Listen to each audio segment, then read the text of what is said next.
China's disappointing second quarter economic numbers have triggered a widespread debate about the country's economic future.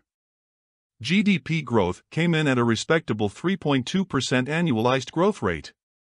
However, for some analysts, the property sector's lackluster private investment, faltering exports, and declining prices signaled that China's economic model was running out of steam.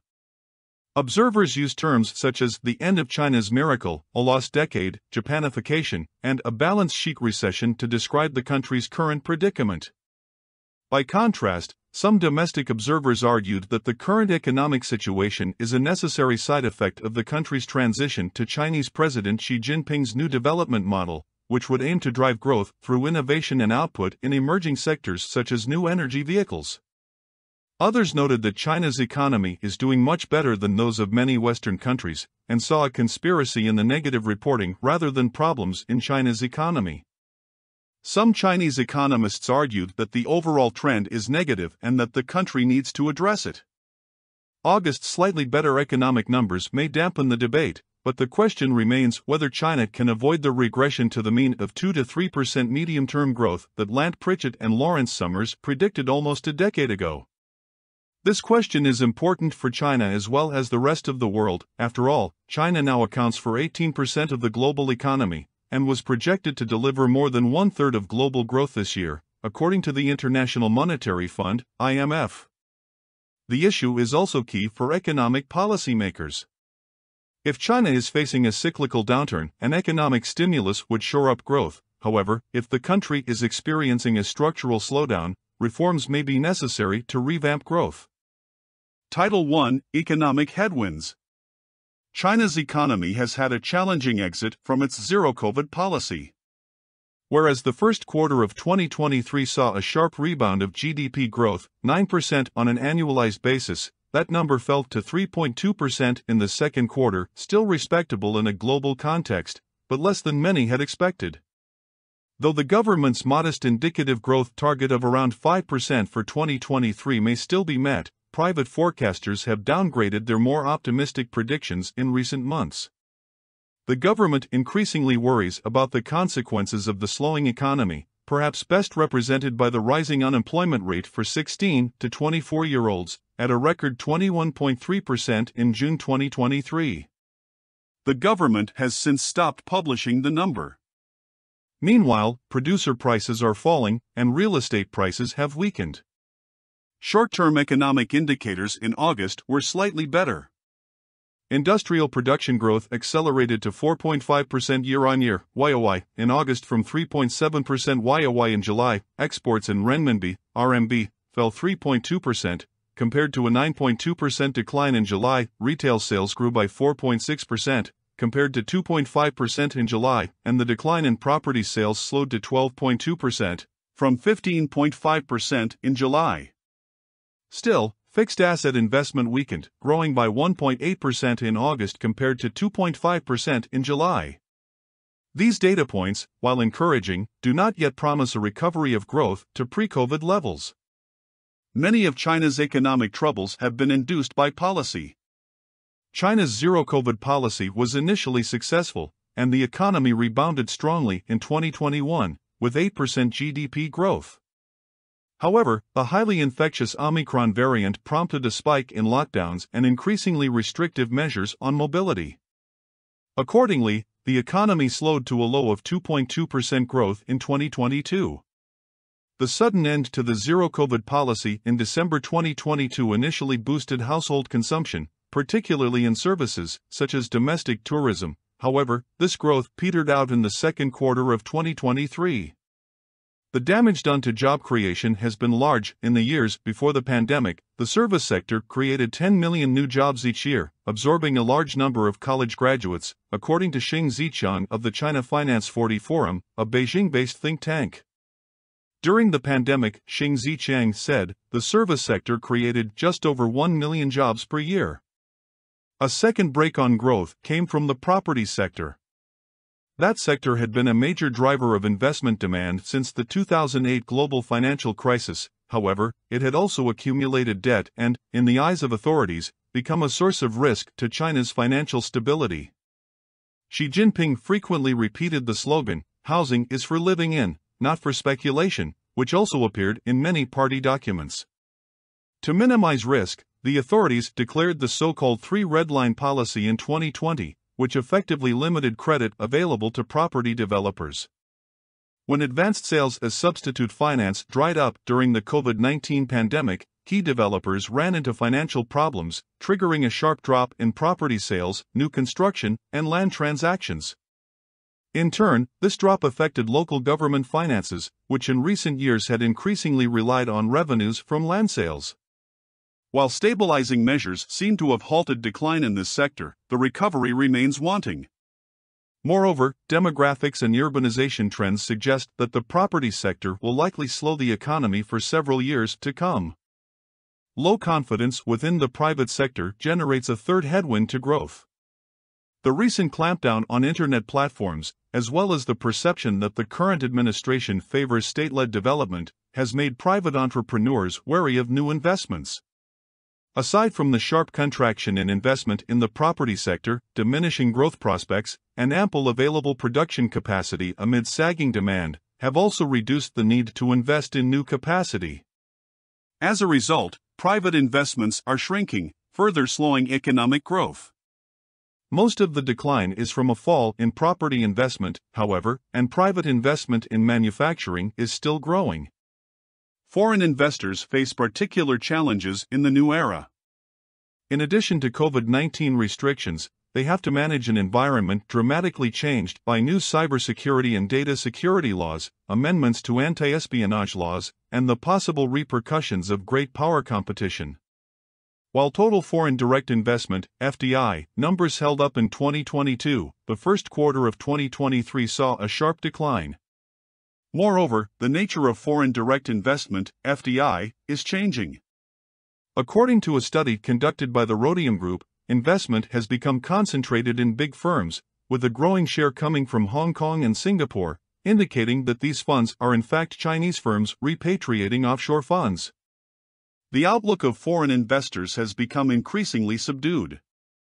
Some have called it quits. When the European Union Chamber of Commerce in China conducted its 2023 Business Confidence Survey, 11% of respondents said they had moved investment out of China. A survey asking members of the American Chamber of Commerce in Shanghai about business prospects in China yielded the worst results since the organization started the survey in 1999.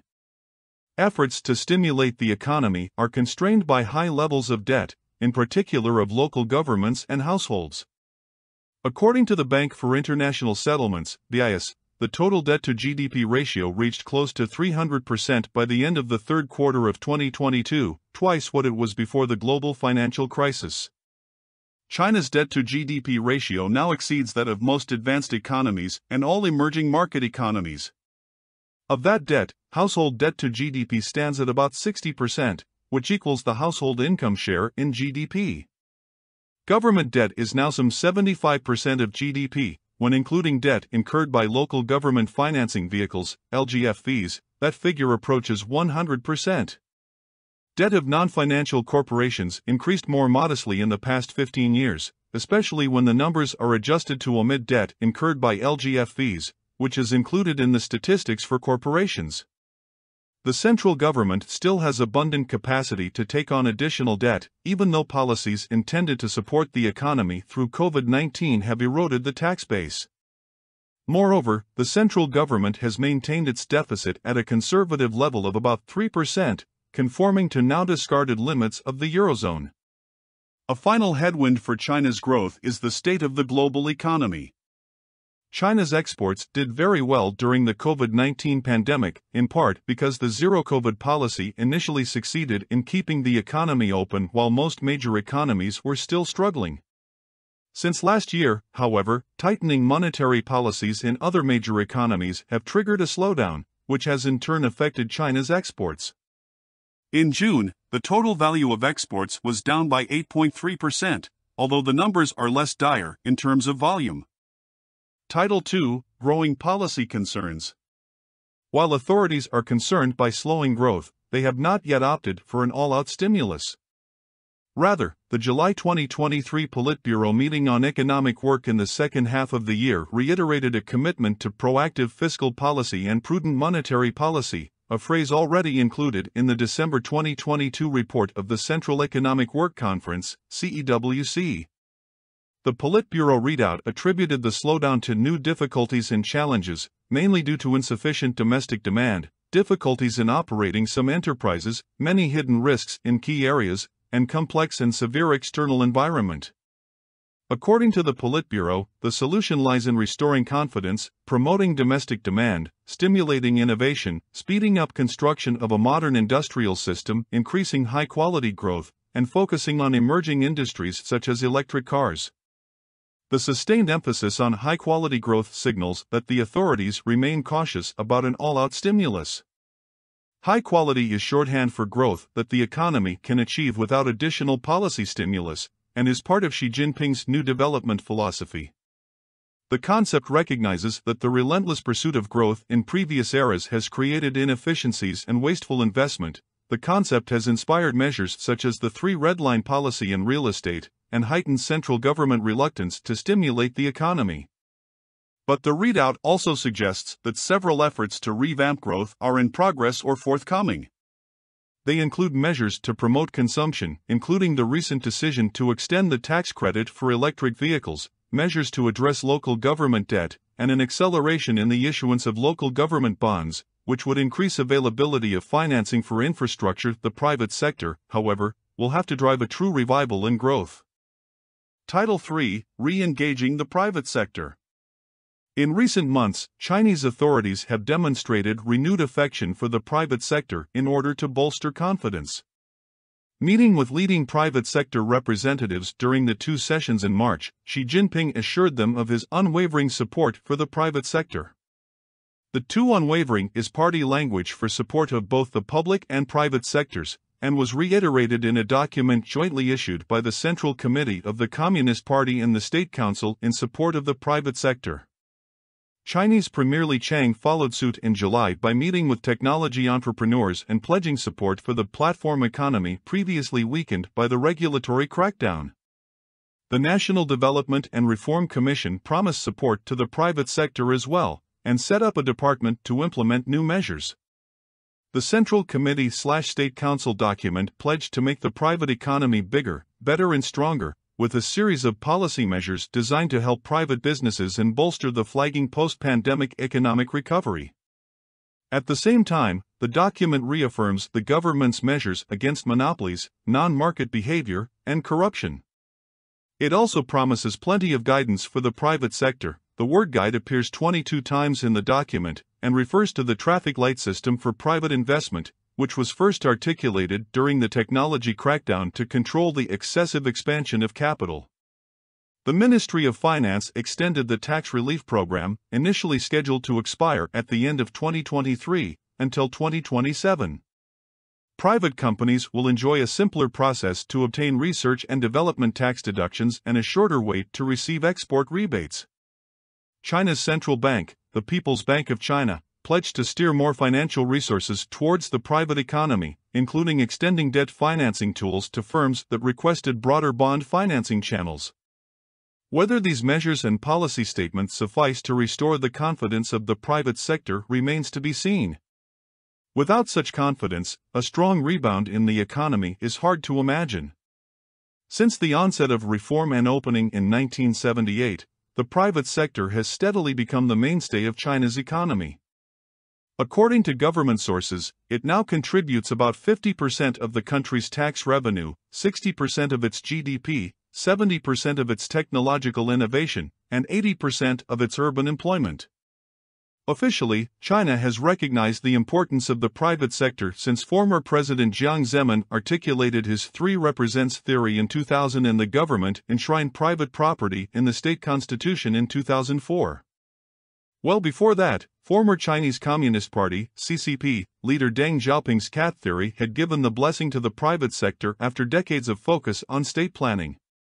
At the same time, the basic economic system considers the public sector to be dominant, so the private sector is acutely conscious of changes in political winds.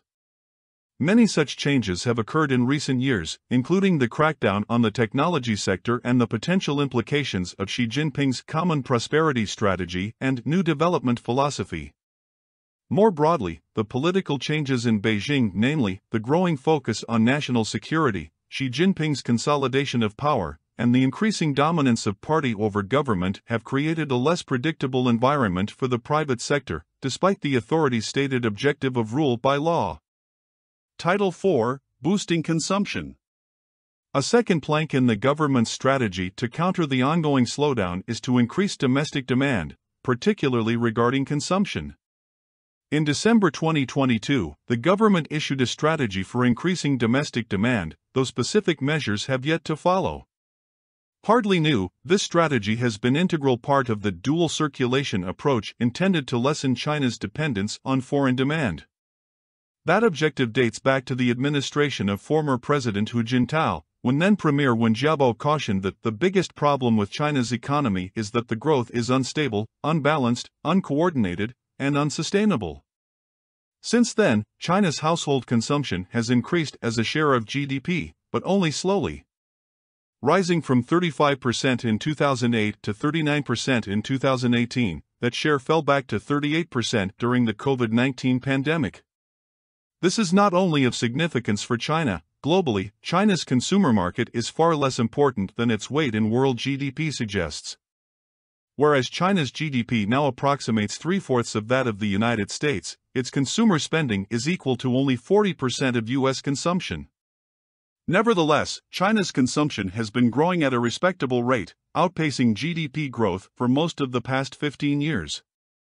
The question is, can consumption save growth going forward? And if so, how? There are two schools of thought as to why consumption is so low in China. One view, promulgated by economists Michael Pettis and Zhang Jun, among others, argues that China's household share of national income is too low to make consumption a vehicle for growth. Others claim that Chinese households are saving too much for a variety of reasons, including a weak social safety net, high costs of education, and high down payments on property. This is not a trivial difference among academics. In order to implement effective policies for economic growth, leaders must interpret consumption patterns correctly. Compared to the United States, China's disposable household income as a share of GDP is low, 60% in China compared to 77% in the United States, according to Organization for Economic Cooperation and Development, OECD, data for 2019, the most recent available for China, Table 1. This share is not too different from that in the EU, also 60%, and Japan, 59%. The main difference between China and the United States is that entrepreneurial income is much higher in the United States, due to friendly tax treatment. Another difference is that Chinese households receive hardly any dividends from enterprises, 0.4% of GDP, less than 10% of what households in the EU and the United States receive. Finally, China's Statistical Bureau underestimates imputed rents, the amount of implicit income an owner-occupier receives from not having to pay rent. This could add as many as 4 additional percentage points of GDP in disposable income and, by definition, the same amount of consumption. The substantial differences in consumption between China and other countries in the table above result from China's high household savings rates. Chinese households put about 35% of their disposable income aside in savings, much more than households in the United States, 15%, the EU, 13%, and Japan, 10%. This means that Chinese households save about 21% of GDP, compared to 11% in the United States, 8% in the EU, and 6% in once frugal Japan. In terms of policy, this disparity means that addressing the underlying causes of such high savings rates would have more, and more immediate, results than increasing the income share of Chinese households. Strengthening the country's social safety net, shoring up the pension system, broadening unemployment insurance, and expanding health insurance would all reduce the incentives for Chinese households to save. Another useful measure would be a reduction in the down payments needed to buy real estate, though this might conflict with government policies for that sector. Finally, China could gradually increase the household share in the economy. This will happen as wage increases outpace GDP growth, but policy could also drive such a shift. Notably, the paltry dividends that state-owned enterprises, SOEs, pay to the government could be increased, and in turn used to strengthen the social safety net. None of this is out of line with the views espoused by China's economic thinkers.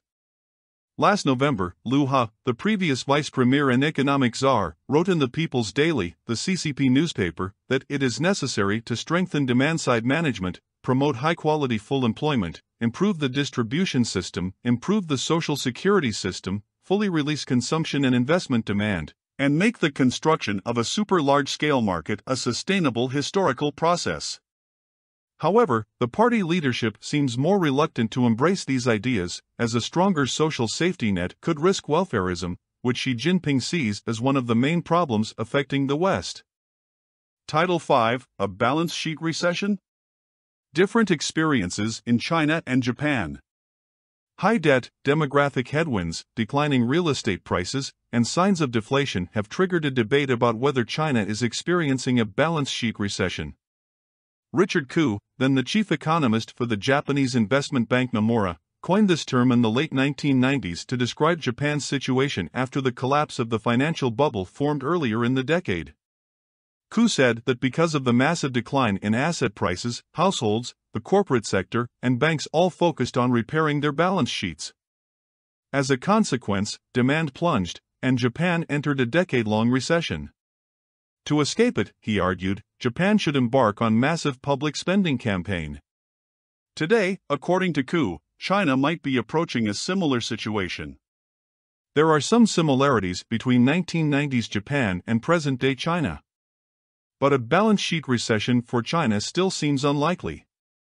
The blow to Japan's balance sheets at the time was staggering. The Nikkei stock index fell from 39,000 at its peak to 13,000 by the end of the decade. Commercial real estate lost 80% of its value, and residential land prices fell by two-thirds between 1991 and 2005, according to BIS data. At the time of the collapse, Japan was already an aging society, and the urbanization rate, at some 77% in 1990, had started slowing. China is in a very different situation today. Though the property sector is seriously affected by the current downturn, its decline has manifested in the volume of sales and construction, not in actual price changes. At least for now, the perceived wealth of Chinese households, which hold about two-thirds of their wealth in real estate, has barely been affected. The balance sheets of the sector itself have been adjusting in both directions. The policy objective of deleveraging triggered the problems in the first place. According to the investment research firm Gafkel Dragonomics, the balance sheet of the sector has shrunk by about 1.7 trillion renminbi, about $230 billion, or 1.4% of GDP. On the other side of the balance sheet, this was matched by a decline in the sector's equity of 401 billion renminbi, and a reduction in debt of 1.3 trillion renminbi, out of a total of some 19 trillion renminbi in outstanding loans to developers. Thus far, these changes represent a minor adjustment, not the major shock Japan experienced in the early 1990s, or even the decline in asset values the United States experienced during the 2008 global financial crisis. According to former Bank of Japan Governor Masaaki Shirakawa, the decline in the combined value of Japanese property and stocks during the country's recession amounted to about 230% of GDP. In the United States, the decline in asset values after the global financial crisis equaled 100% of GDP. For now, the decline in Chinese property values is far smaller, and losses are mainly contained within the property sector itself. China's corporate sector as a whole is far less leveraged than Japan's in the 1980s. The debt-to-equity ratio is currently about 1.25 in China, and has reduced in recent years. In Japan, that ratio was 3 times higher during the peak of the bubble. Koo is correct to flag that China's economy has become less and less responsive to monetary policy. Indeed, the modest reductions in interest rates have barely had any effect. The reason is clear: companies face uncertain growth prospects, have abundant capacity to meet current needs, and remain uncertain as to what the new policy environment means for them. Moreover, in line with government policy, they have already been deleveraging for a number of years. Households face uncertainty about future property prices and completion of any property they may buy. Furthermore, many people have seen their children, or the children of their neighbors, struggle to find jobs. These are not conducive conditions for major consumer spending growth. Rather than a balance sheet recession, China's economic plight can better be described as an expectations recession. The July 2023 Politburo meeting, and before that, the December 2022 CEWC, recognized as much, stating that, to do a good job in economic work in the second half of the year, we must focus on expanding domestic demand, boost confidence, and prevent risks. In such circumstances, a fiscal stimulus could help temporarily, but lasting growth would require deeper reforms to change expectations held by households and the private sector.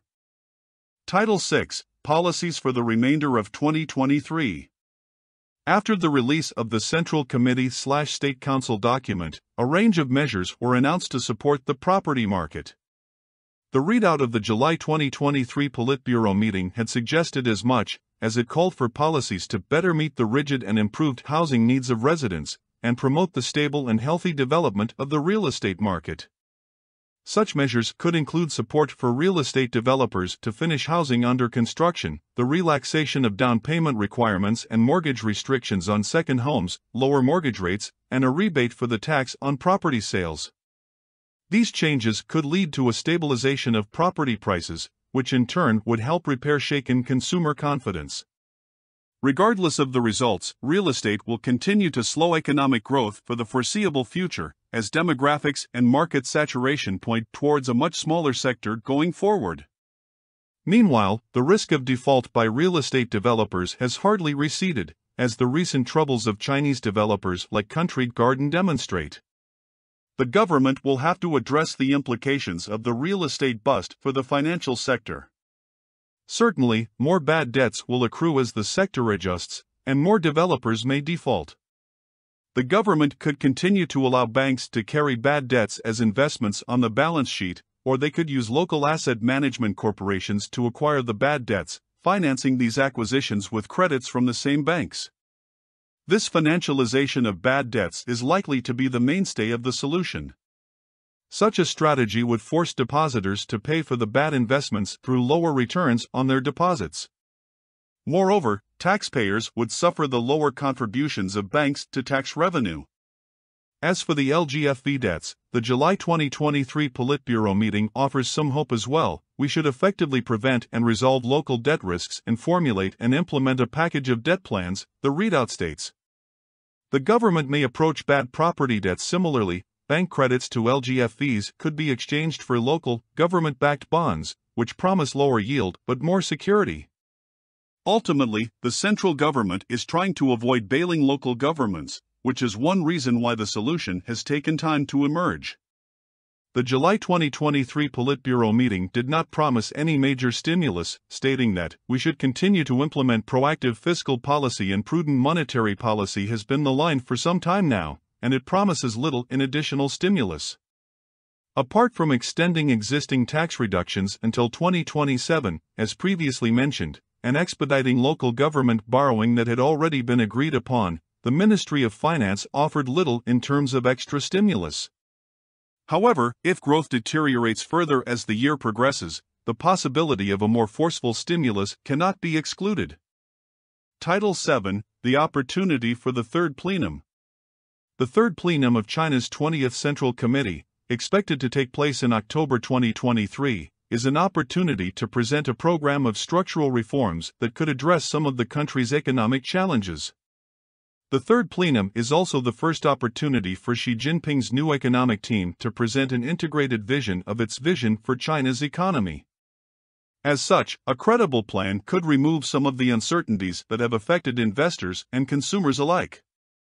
Since the third plenum of the 11th Central Committee in 1978 unleashed Deng Xiaoping's reform and opening up, third plenums have been used to spell out China's economic reform agenda.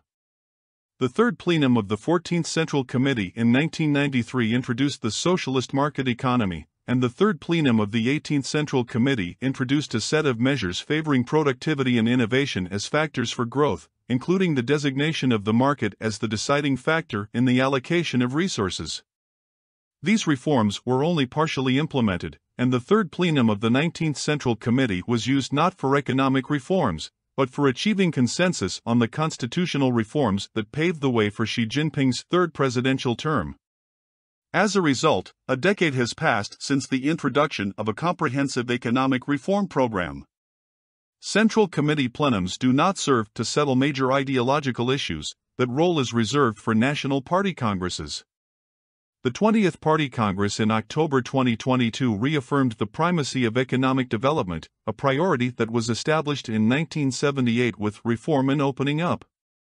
According to Xi Jinping's work report to the Party Congress, the pursuit of economic development is a central task and a top priority of the party, and the new development philosophy will drive policy during China's quest to achieve a new development pattern, which is balanced, open, sustainable and equitable. At the same time, Xi Jinping emphasized national security as the basis for economic development.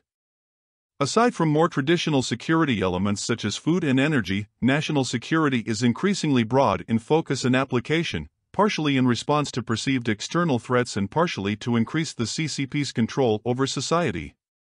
The tension between economic development and national security will continue to be a factor in economic policymaking for the foreseeable future.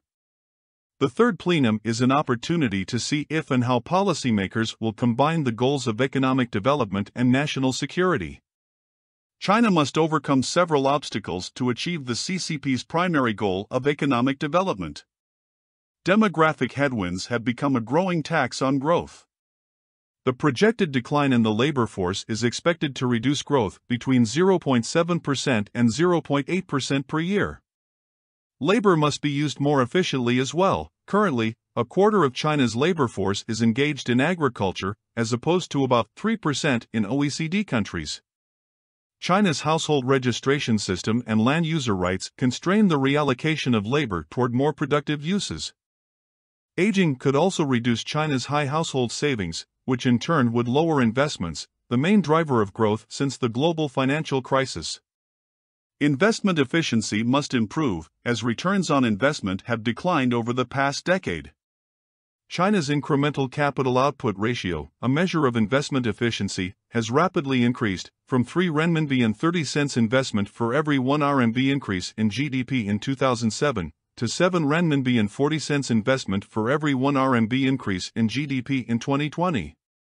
Accordingly, returns on assets have declined. Private sector returns decreased from 9.3% in 2017 to 3.9% in 2022, whereas SOE returns declined from 4.3% to 2.8% over the same period. Meanwhile, growth in the total factors of production, TFP, a measure of the overall productivity with which the economy uses labor and capital, has slowed as well. Between 1980 and 2000, TFP growth contributed about 3 percentage points to GDP growth, or about 1/3 of total growth. However, in the past decade, this contribution has declined to 1 percentage point, or less than 1/6 of total growth. The international environment has become less conducive to China's growth. Xi Jinping's report to the 20th Party Congress abandoned the idea of China being in an important period of strategic opportunity, and instead characterized the present as a period of development in which strategic opportunities, risks and challenges exist at the same time. Economic decoupling, though not yet apparent in the trade data, is increasingly a threat to China's development, while U.S. restrictions on high-end semiconductors could derail a significant part of China's technology agenda. Furthermore, this international environment may mean that exports can no longer be the demand of last resort they have been in the past. China admitted as much in its 2016 dual circulation strategy. Tariffs introduced by former U.S. President Donald Trump's administration have already considerably reduced China's exports to the United States. EU President Ursula von der Leyen recently announced an investigation into China's decision to flood the EU market with electric vehicles, which could result in tariffs and a major slowdown in the growth of those exports. Title 8, a reform package for the third plenum. The IMF now estimates that, without major reforms, China's economic growth will fall below 4% in the coming years. At such levels of growth, China will not meet its objective of doubling its 2020 GDP by 2035, the end of the first phase of Xi Jinping's new era. To avoid this outcome, major reforms would need to meet several objectives. First, the reforms must increase productivity growth in China's economy. Second, they must strengthen domestic demand. Third, they must sharpen China's tools for macroeconomic management now that the country can no longer rely on real estate and infrastructure to perform this function. Some key reforms that could fulfill these objectives are: Point 1. Fiscal reforms. At the core of the misallocation of capital in infrastructure and real estate are problems with the fiscal system. A growing demand for public services at the local level has not been met with more resources. Moreover, incentives for local government officials remain biased towards growth. Major fiscal reforms are needed, including expansion of the tax base, a better revenue base for local governments, and a reconsideration of the economic functions of local government and the intergovernmental fiscal system. A carbon tax, a property tax, and a broader application of the personal income tax are concrete options that would restore China's revenue base over time. Point 2. Financial sector reforms. China's abundance of savings is likely to decline in the coming decades, especially in the absence of reforms to improve productivity. This means that the allocation of those savings would need to improve to keep growth at acceptable levels. Financial sector reforms are key to this, and the reorganization of the financial sector supervisor is a start.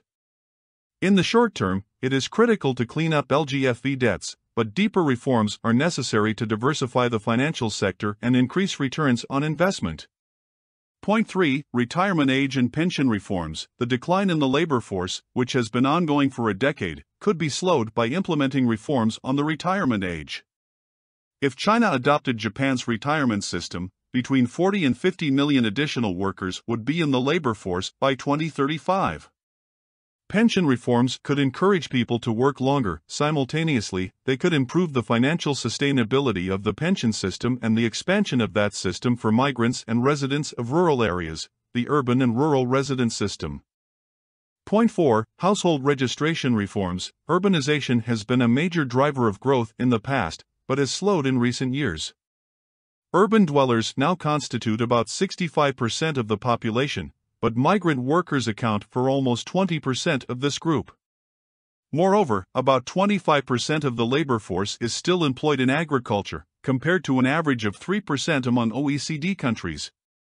Additional reforms in the household registration system are therefore critical for increased mobility and labor productivity growth. Point 5. Social safety net reforms. Providing rural citizens and migrant laborers with the same social protections enjoyed by urban workers would boost consumer confidence and consumption growth, as well as strengthening counter-cyclical policies and weaning the government off its reliance on infrastructure investment to stabilize the economy. Point 6. State enterprise reforms. Even though China will continue to maintain a large SOE sector, there is broad agreement among policymakers that the sector should perform better. The third plenum of the 18th Central Committee in 2013 had already decided that better state capital management should be a priority. Increasing dividend payments from SOEs would be a good start. Divesting non-core activities, such as real estate development and tourism, from SOEs would allow the sector to perform better on its core tasks. Categorizing SOEs as non-commercial and commercial, and managing the latter through state investment companies, would further increase the returns that the state and the Chinese people would receive from their properties.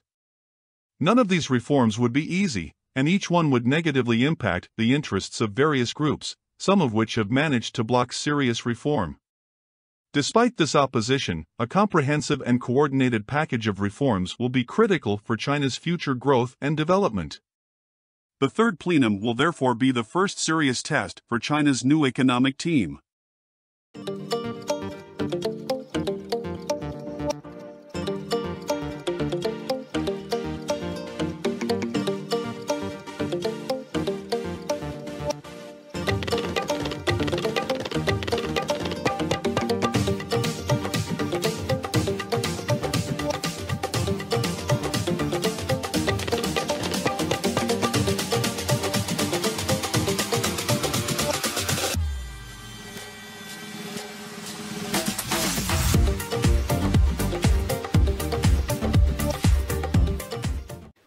What is your view the role of land power for the joint force, both today and in the force of 2040?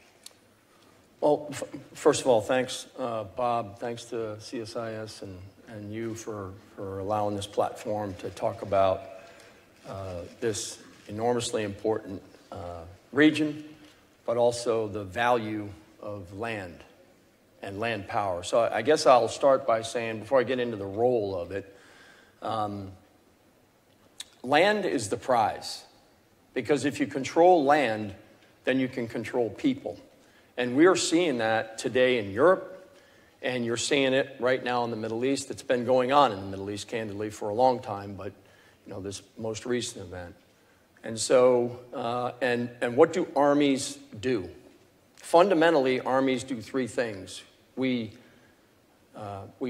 seize, hold, and we defend terrain. And the armies in this region are working to seize, hold, and defend terrain, and they want to do that with their partner, the U.S. Army. Why? Because what's happening in the region is the aggressive, irresponsible, and insidious behavior of the PRC, and that force is out conducting operations where they are violating the territorial integrity and the national sovereignty of these countries and these nations. And the armies, the land power network in the Indo-Pacific, plays a central role in being able to seize, hold, and defend their territory.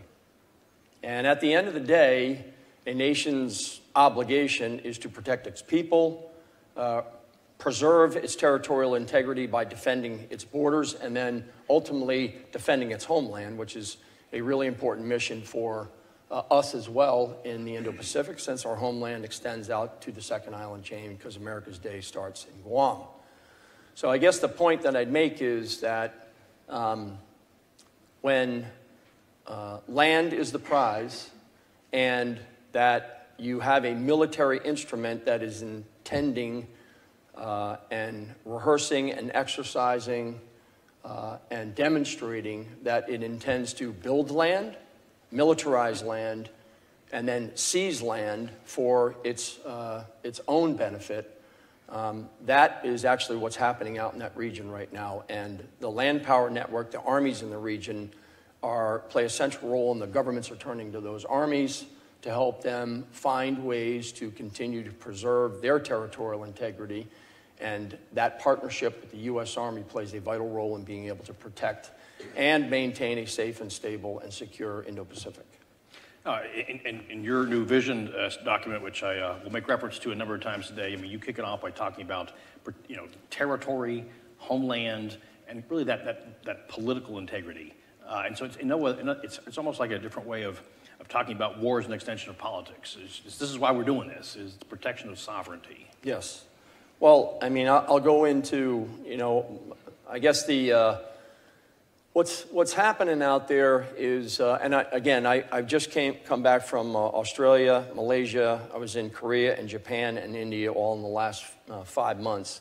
But I would just express it to you this way: the nations in the region, because of the way that the Chinese are behaving, and I'll go all the way back to, prior to Speaker Pelosi's visit to Taiwan, these kinds of actions I referred to them at the time as incremental and insidious. I'm adding irresponsible right now because of really what happened when the Speaker went to Taiwan, and then, of course, Speaker McCarthy went out and had a meeting in California. And so what's happened is that behavior is being seen as overly aggressive by the region. And they're responding by participating more in our multinational exercises. And so their participation in these exercises, creating opportunities for the region to come together in exercises like Garuda Shield, which was simply an army-to-army exercise. Now it's 14 countries. Talisman Sabre down in Australia was an army-to-army exercise, now 15 nations. That is the way that they're speaking by their actions. And their actions are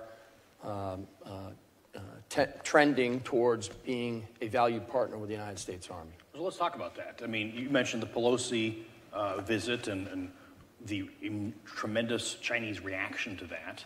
It's also illuminating in the sense that people, I think, saw the Chinese for their true colors. Have you seen the threat perception change? I mean, I know you spent almost 10 years in the Pacific.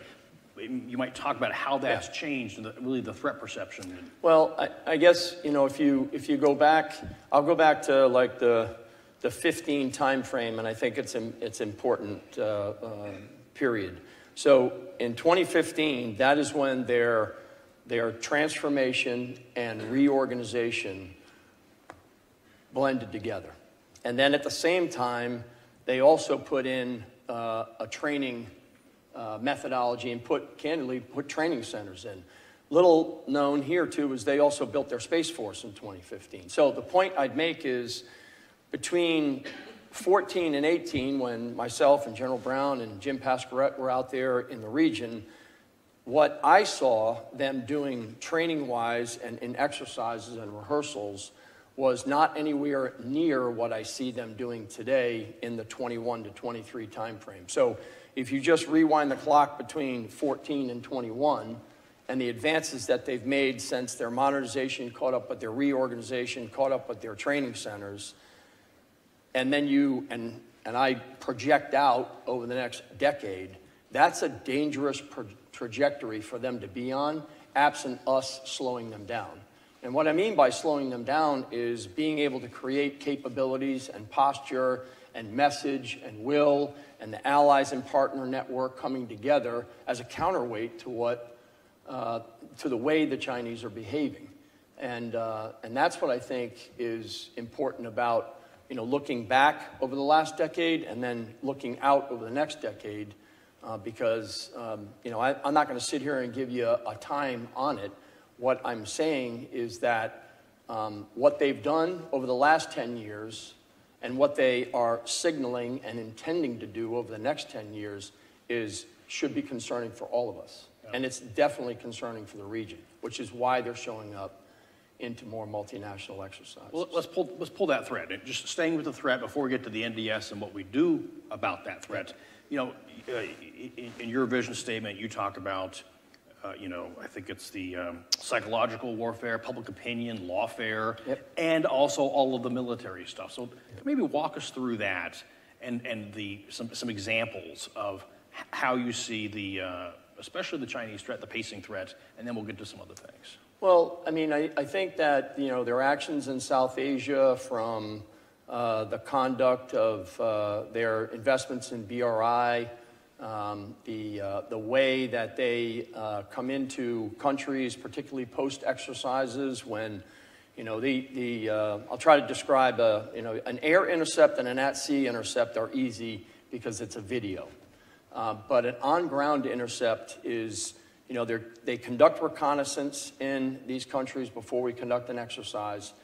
During the exercise, they sort of go to low-level listening, and then post-exercise, what they do is they come in with coercive power, mostly money, and they're trying to find individuals who are receptive to that kind of work. And that tends to undermine what we are doing out there. I guess the point I'd make in all of this is that, you know, we are trying to support the three pillars of the National Defense Strategy: integrated deterrence, campaigning, and build enduring advantage. And we have three ways, as is pointed out in the vision statement, to support those three pillars of the National Defense Strategy. And I think that our theory of victory there is best articulated in those three ways that we support the National Defense Strategy. And you mentioned the economic, the Belt and Road, all that lawfare and psychological stuff. That's all with people on land, in terms of shaping. And if there's one thing people know about Sun Tzu, it's the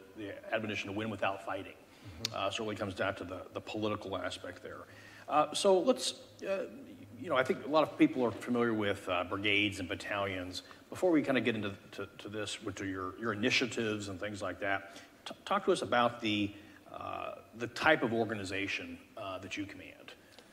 Well, it's a theater army, and It actually has 4 roles. One role is as an Army Service Component Commander, which is the traditional man, train, equip, organize under the Title 10 authorities of the Secretary of the Army. There's 3 other roles that we perform and train for, and those are on behalf of the Joint Force. So there's, again, the Army Service Component Command is sort of a administrative line of authority to the Army, and then our operational lines of authority to the combatant commander as a TJ FLIC, the Theater Joint Force Land Component Commander, a CJ FLIC, a Combined Joint Force Land Component Commander, or a CJTF. So those 3 operational hats is the other roles that I play for the combatant commander. And of course, we get certified in training through exercises like PAC Century, which we just completed this past year as our CJTF certification. So that, in essence, is what a theater army represents. Now, we have a field army in Korea. 8th Field Army is part of the theater army. We have Army Service Component Command in Japan. We have 2 division commanders, one in Alaska and Hawaii. Of course, we have a Corps commander at Joint Base Lewis McChord. So, and then there's more than 10 flag officer enabling commands out in Hawaii that are the theater enabling commands that give really the scale and depth that are provided to the Joint Force Commander in my Joint Combatant Command role for the Indo-PACOM Commander. So you mentioned the 3 pillars of the NDS. Can you walk us through your 3 big efforts to implement that? JPMRC, Operation Pathways, and Joint Interior Alliance. Yeah. So I'll start with those 3 pillars. So campaigning, integrated deterrence, and build enduring advantage. So the 3 ways that we're supporting those pillars is JPMRC, the Joint Pacific Multinational Readiness Center, the first combat training center that the Army has built in the Pacific, and the first one they've created in close to 50 years. That has a Hawaii campus and an Alaskan campus, and then it has a deployable arm to it that we bring into the region. We've done it the last 2 years in Indonesia, last 3 years, twice in Indonesia, 21 and 22, and we just had it this year in Australia in 23. The Hawaii campus and the Alaska campus are basically, they revolve around the 25th Infantry Division in Hawaii, and then, of course, the 11th Airborne Division in Alaska. I think what's unique about those environments is that they replicate the region. So an 8-island archipelago where we have training areas across, major training areas across 3 of the islands. And then, of course, up in Alaska, you have high altitude, extreme cold weather, and mountainous and Yukon and Donnelly training area. So the ability to bring forces to those locations, train at the division and below level, with enabling commands, with joint assets, because we're surrounded by joint assets in both Hawaii and Alaska, gives us an advantage by remaining in the region and generating readiness. And then we deploy that readiness in the region in the second way. We support the National Defense Strategy, which is Operation Pathways. Now, campaigning. I'll just go on the definition of campaigning. Campaigning, in the definition of it, it is the logical and sequential arrangement of operations, activities, and investments that benefit U.S. security objectives and security objectives of our allies and partners. So when we have more than 40 joint and Army-to-Army exercises on Operation Pathways, that is the logical and sequential arrangement in time and space of operations, activities, investments. We do over 40 of them a year. Some are joint, some are Army-to-Army. And what Operation Pathways represents is a series of rehearsals and training venues to conduct our operational approach to campaigning in the region. It's adversary-focused, and it really does 3 things. It creates interoperability between our allies and partners and builds confidence of our allies and partners in our relationship. The second thing, it provides us the ability to increase joint readiness of the joint force forward while we're operating in the region. And then the third thing it does is it denies key terrain, human and physical terrain, from the PRC and the adversary, which they are in the region seeking ways to counter that by seizing terrain. The third way we're doing is joint interior lines. So as a result, and the end state really of Operation Pathways is to create joint interior lines, and there's 4 fundamental parts of joint interior lines. It's command and control, protection, sustainment, and collection. And so those elements, as we're forward, using my headquarters as the TJ Flick, using the theater enabling commands, using First Corps, using the multiple divisions that are out operating. Of course, we already have 2nd Infantry Division in Korea and 8th Field Army. And what we're trying to do out there is arrange in locations by bringing capabilities, posture, messaging what we're doing to both friend and foe, and then demonstrating U.S. will by having soldiers, men and women on the ground, operating amongst the people. And what the joint interior lines do for the joint force is they provide staying power and they provide operational reach for our ability to conduct operations in the region. All of that has a deterrent element to it. By being forward and presenting a combat credible force that is operating as a joint force, in support of the joint force, in support of a multinational and combined joint force, and then on key terrain throughout the region to be able to seize, hold, and defend that terrain, and then support the territorial defense operations of the region. Well, let me walk through each of those with a follow-up.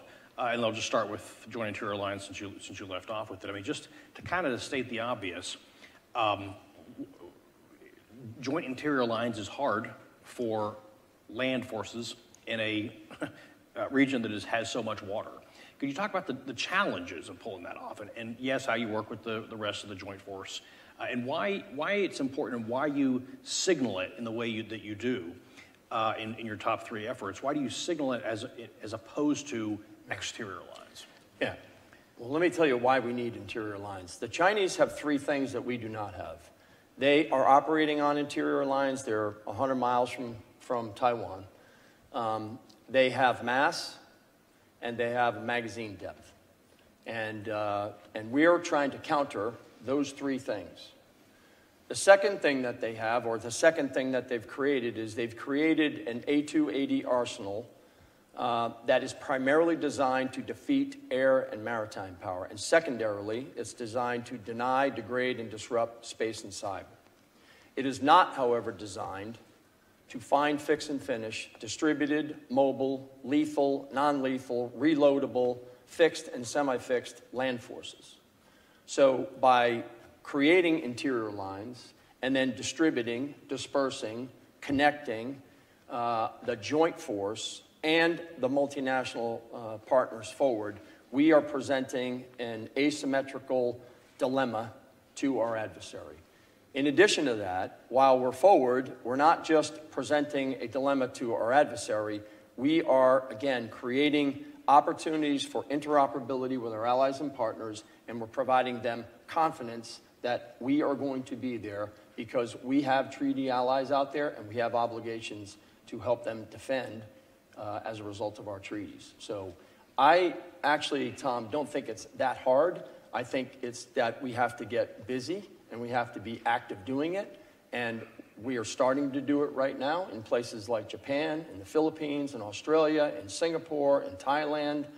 I could argue that we today already have interior lines in the northern corridor of the region, say Korea and Japan. Where we have to create opportunities is in the central corridor, in the southwestern corridor, and in the western corridor. And so that is basically the rest of the theater. You know, if you go from Hokkaido all the way down the first island chain to the Philippines, down to the continent of Australia, and you come back up through Southeast Asia and the archipelago bridge that connects Asia to the Australian continent, this is where we're trying to improve our forward positioning. But you said we have to get busy. And so that, I guess my follow-up, my immediate follow-up is, to what extent are the joint interior lines still a vision as opposed to in being? And I'm thinking here, especially, and you said it, the infrastructure, the Army prepositioned stocks. That was really important in February 2022 to rapidly mobilize in Europe. To what extent is that manifest and realized today, or is it still needing to be done and resourced? Well, so I would tell you that we're making a lot of progress. For example, after Talisman Sabre in Australia, we just left equipment, stay-behind equipment in Australia, and we're working with the Australian government on the placement of that later. In the Philippines, as many of you know, there were 5 Enhanced Defense Cooperation Agreement sites. There are now 9 as a result of the great work of the U.S. government and Department of State, Department of Defense. We also have a lease in Subic Bay. There's 300 million square feet in that lease in Subic Bay and Hanjin Port. And we are doing maintenance of equipment in that port today. And that is a great location to be able to then support the 9 EDCA sites there. Of course, many of you know that we have pre-positioned stocks in Japan and Korea already, our APS-4. We have APS-3 of 7 vessels afloat. And what we're trying to do in places like Japan, throughout the Southwest Islands, in the Philippines, into Australia, Singapore, Thailand, is to be able to distribute what was once large stocks in Army pre-positioned stocks. And this is the work that is ongoing with Army Materiel Command and INDOPACOM and DLA, SDDC, and the entire logistics enterprise, which is to disperse those pre-positioned stocks, and I refer to them as activity sets, because what we're trying to do with these activity sets is activate them more often during training, rehearsals, deployments, and exercises, so that we're exercising the issuance and recovery of that material. The other aspect about these activity sets is that I refer to the material that we put there as they're consumables and they're dual purpose. In other words, they're consumables that we can use while we're out training and exercising, but they're also dual purpose because a Band-Aid is a Band-Aid is a Band-Aid, but also is an airfield repair kit. You're going to need it during a humanitarian assistance disaster relief operation, which happens quite often out there, but you're also going to need repair kits in the event of a crisis or conflict in order to repair damaged airfields. So I'm excited about the gains that are being made with our posture. There is still miles to march before we rest. However, I will say that some of those gains that have been made here, at least in the past 2 years, are very positive, and they're trending in an increasingly positive direction. Yeah. Let me ask about the M in JPMRC, the multinational part. Right. You already mentioned the Philippines and the Australians in particular, but the Security Force Assistance Brigades. Talk to us. What are those, and how are those being manifest? Your efforts Well, there? the Security Force Assistance Brigade is a great add to the region. I could actually use 2 of them out there just because of the expansive nature and the role that they play. So, generally speaking, the SFAB is in 12 to 14 countries. And the way we're using the Security Force Assistance Brigade is, in my dialogue with the Army chiefs in the region, I basically ask them what are their needs. How do they need assistance with training, education, leader development, any number of things. And so in the dialogue that I have with the Army chiefs, we come up with a path for that particular advisor team to work with their Army. Some countries we have, one advisor team of about 18 people. A team is generally about 18. In other countries, we have a number of them, 2 or 3, depending on the scale, timing, and the needs of that particular force. And so this is one of the important elements, I think, that's added our capability in the region. If I can, I'm going to stay on this point for just a minute. Yeah. I think that one of the more important parts of the Army's modernization, or now what General George is referring to as continuous transformation, and it's lost a little bit in the noise of the development of weapon systems and platforms, is the organizational changes that are happening in the Army. So let me point to 4 of them that have been central in the Indo-Pacific, and particularly for U.S. Army Pacific as the TJ flick. The first is the Security Force Assistance Brigade, as I just talked about. The second are the multi-domain task forces, which were with me this week on a panel at AUSA. The third is a theater fires element that is in my headquarters to conduct joint fires. And then the fourth, is a Theater Information Advantage Directorate. And so one of the missed stories, I think, in the Army's transformation is this organizational adaptation that is going on, and this organizational transformation that's adding value to the theater army and adding value to the joint and combined force at the operational and theater strategic levels of war. These organizations, and I'll use the multi-domain task force as a really good example, and the Security Force Assistance Brigade as well. The multi-domain task force came out of a concept, and in 1819, we were having difficulty understanding its role and at what echelon it should operate at.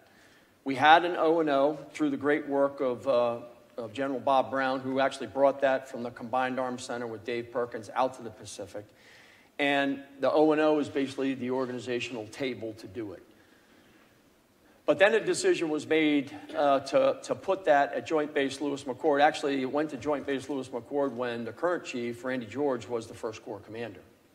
And then we stood the multi-domain task force up, the organization itself. We put a brigadier general in charge of it.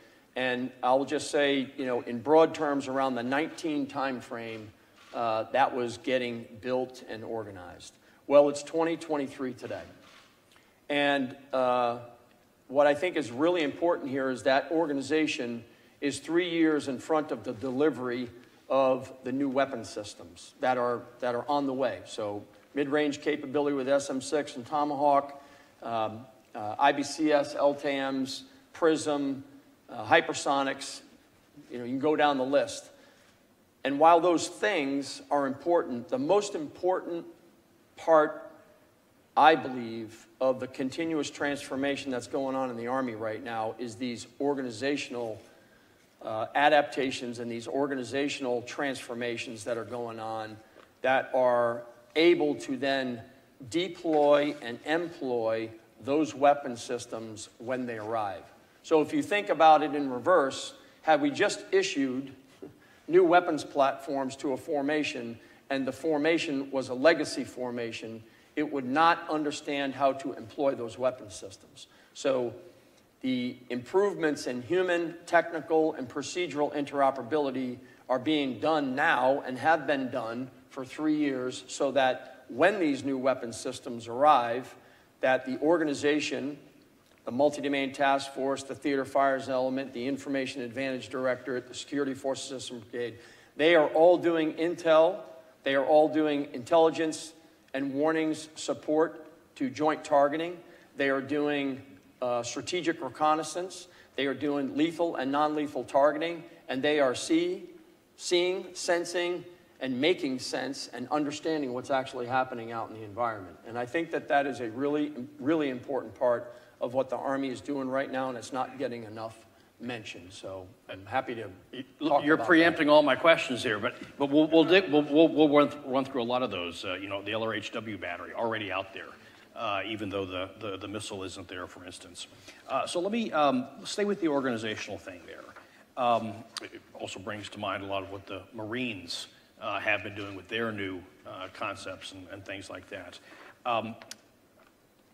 How much, you mentioned General Brown and the MDTFs and all this sort of thing, how much new experimentation and new organization is yet to be done? And are those, to what extent do you think those new organizations and such things are being sufficiently resourced? Well, I think they're being sufficiently resourced. I'm pretty pleased with what, those 4 that I just mentioned. Again, I could use another SFAB out there, but I don't think you're going to find any commander that's not going to want more, right? But the fact of the matter is, I think the size and the skill sets of each 4 of those are adequate for what we're doing out there right now. So I'm pretty pleased with the way they're organized. Well, let me ask about the MDTFs then. You know, you rattled off the Tomahawk and the SM-6 and such things. I think it's usually associated with, you know, basically long-range fires and air defense. Yeah. But to what extent is it a fires formation or is it a maneuver formation? It's a maneuver formation that provides fires. I'm going to actually come back to JPMRC on your previous question about experimentation and exercises. So this training center that we're building, and that is built out in the Pacific, and this year it was validated by the Joint Staff and OSD and as part of the Joint National Training Capability. So it's recognized by 3 pillars in it. The experimentation that can go on at a training center across the islands of Hawaii and then into the region, particularly out into the second island chain, is a really important part of what we're doing. Same thing up in Alaska.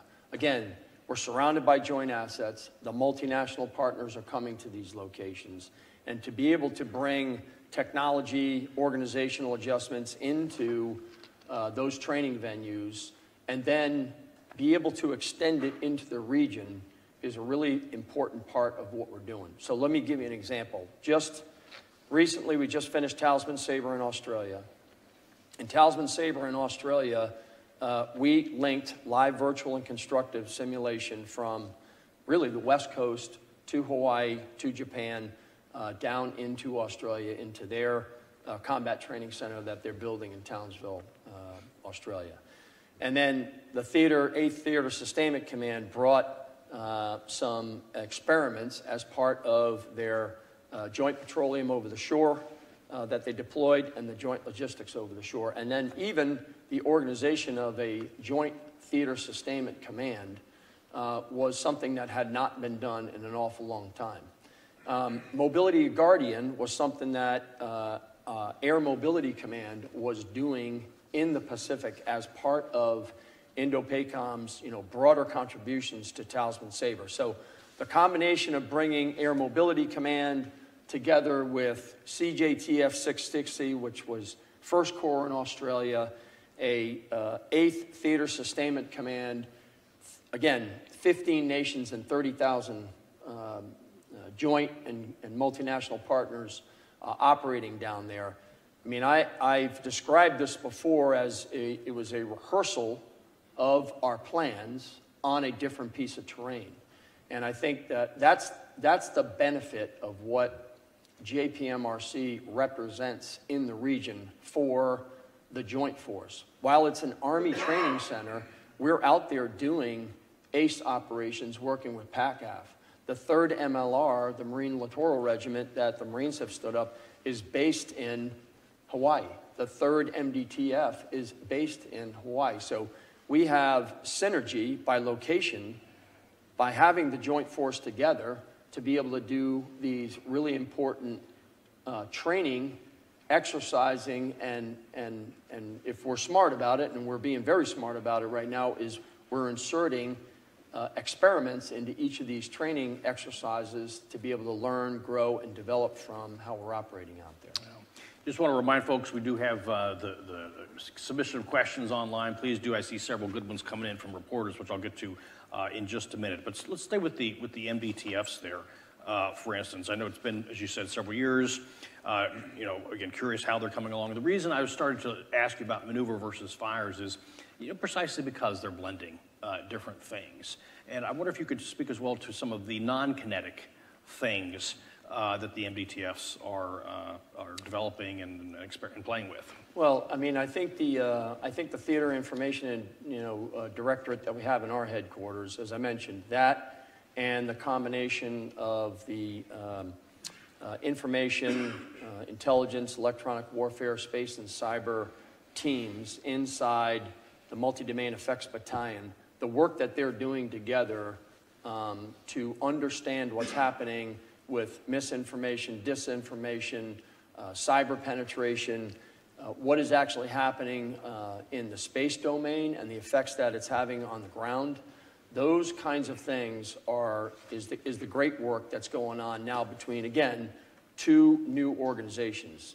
When I think about if we had not had the Theater Information Advantage Directorate at the Theater Army working for the Theater Joint Land Component Commander and being able to tie that with our core headquarters down to multi-domain task forces who are forward all the time. Again, they're forward seeing, sensing, and making sense to understand what's actually happening in the environment. And when I say in the environment, I mean in the environment, inside the theater, and in all the domains. So I'll give you an example. In the Philippines right now, the first multi-domain task force pulled together about 7 or 8 open source applications to build a common operational picture. Those applications report air and maritime tracks. So working with NOLCOM and WESCOM, which is their northern command on the island of Luzon, and then WESCOM down in the vicinity of Palawan and operating just south of Manila. Those organizations now have a common operational picture to be able to see into the air and into the maritime littorals. That allows them to be able to report on the things that are happening within their territorial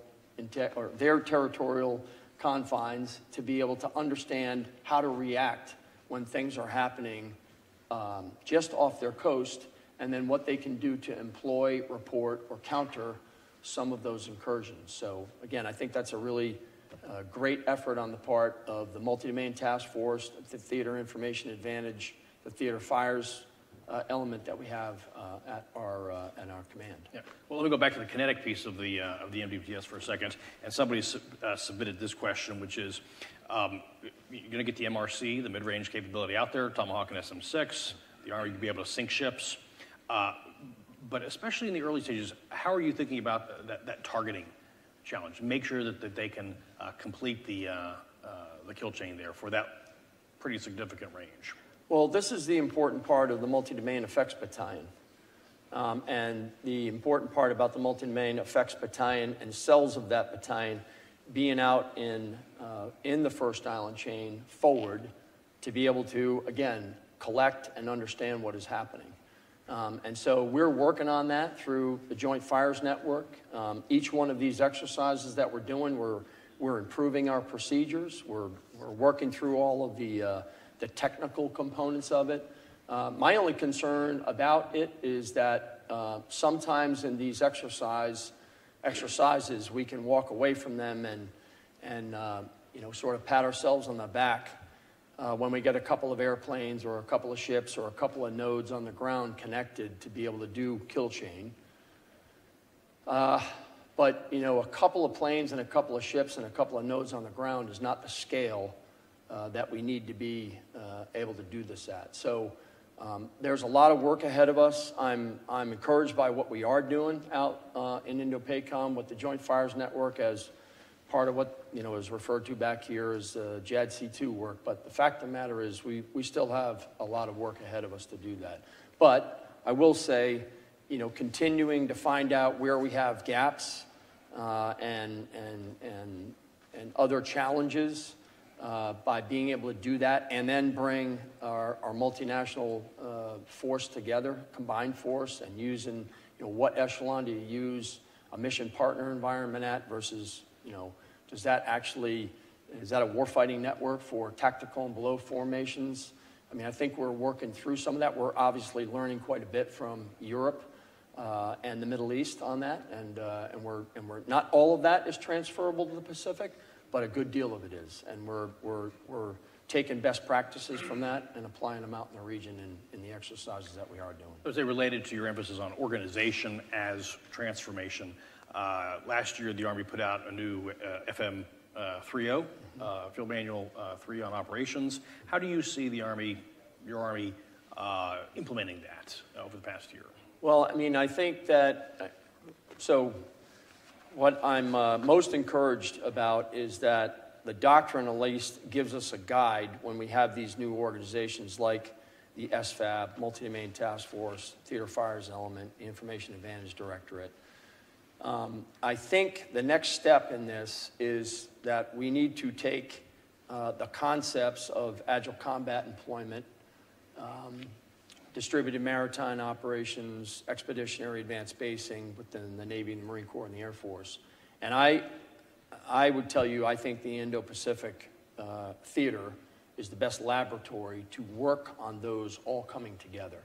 I'm glad the Army put some doctrine out on, in 3.0 on multi-domain operations, but I've also talked to Army senior leaders about we also need to be working on the next concept of the warfighting concept at the operational level of war. And again, I'm going to come back to these new organizational constructs. That is actually going to change how we fight. And so I think the work that's going on with these new organizational constructs, by the way, you know, Europe has a multi-domain task force that is involved in the fight in Europe. They have a theater fires command. So I think the work that's going on between the Army theater armies to advance the doctrine and create our next concept, or you know, what multi-domain 2.0 looks like at the operational level of war, I think that is really important work as we head forward, because we're going to get new weapon systems. We're going to get new capabilities. But what are those new organizations that we need to adopt now to get ahead of when those systems come? Let me weave in a question from the audience here, because I think it'll set up some of the other topics we want to talk about. This is from Tony Capaccio from Bloomberg News, and he's talking about China as the pacing threat. And he says, what's your assessment of China's current and projected by 2027 capability to conduct combined ops against Taiwan? Well, you know, again, year aside, what I would say is that I made this comment earlier. What I have seen them doing in the last decade, when I, you know, put a marker down on 2023, and I think out to 2033 over the next decade, the advances that they've made in the last 10 years, I will assume that they can continue to make advances in the next 10 years. And to me, that is a trajectory that is very, very serious and dangerous. And so this is why I think it's so important what we're doing out there right now, with at least the three ways that U.S. Army Pacific is contributing to Indo-PACOM's theater campaign plan and to the National Defense Strategy. So, we talked earlier about the win without fighting thing, and you have to prepare for the more kinetic side of the house than the insidious economic and other pressure things. So, you know, how do you think about the Chinese invasion of Taiwan, as a follow-on to Tony's question, relative to the win without fighting thing? Well, I guess what I would say is that this is back to interior lines. Like, we have to have in that theater, there's a lot that has changed in that theater, but the geography has not. You have to have command and control, sustainment, protection, and collection forward first. Everybody wants to have a discussion about fires and maneuver. You have to have those four warfighting capabilities at the joint force forward first. Because if you put fires and maneuver out there first, and you can't sustain it, you can't adequately command control it, you can't adequately protect it, and you can't adequately collect in order to inform it, then you're wasting your capability. So, you know, I worry less about what they're doing, and I worry more about what we're doing. And we have to get in a position right now to counter what I just explained as their trajectory through training and exercising and rehearsing. That is a dangerous path that they are on in the next 10 years. And so we, right now, as a joint force and as a military, and I'm talking about the military instrument that I'm responsible for, that's what we worry about. That's what I worry about, is that being able to counter that is by getting forward, and the three ways that we're trying to do it is train, generate readiness, apply that readiness in the region through campaigning on operation pathways, and create interior lines to take time and space away from the insidious and irresponsible behavior of the Chinese. You know, I was to that point. I was recently on Guam, I think maybe a month or so ago, and what I heard about was, you know, hey, we don't have enough repair depots. Back to your point about infrastructure, like we can't be calling back to Hawaii for spare parts on a bad day. You know, the repair depots and all that sort of stuff. And I guess let me just continue with Guam then, which is that the Deputy Secretary recently designated the Army as the lead service for the defense of Guam. The Army's working on the strategy. I'm not going to ask you about the details because it's still in flux, but I would say, how do you think about the utility of active air and missile defense within all the other capabilities you talked about? Well, when I'm talking about one of those four elements in the interior lines of protection, there's sort of three arms of that protection. It's engineering for mobility, counter-mobility, survivability. It's medical to protect our force and protect our allies and partners. And then it is integrated air and missile defense. And the integrated air and missile defense is counter-UAS. It's short-range air defense and some of the capabilities that the Army is creating with mobile and DE SHORAD. It's mid-tier with Patriot, and it's upper tier with THAAD. So Guam is a position that we've long had a THAAD at. We're working with the Joint Force, Indo-PACOM, and the Department of Defense to converge some capabilities there to create a 360 defense. But you know, maybe more importantly and less understood is we've done multiple Patriot live fires in places like Palau, in the Philippines, in Australia.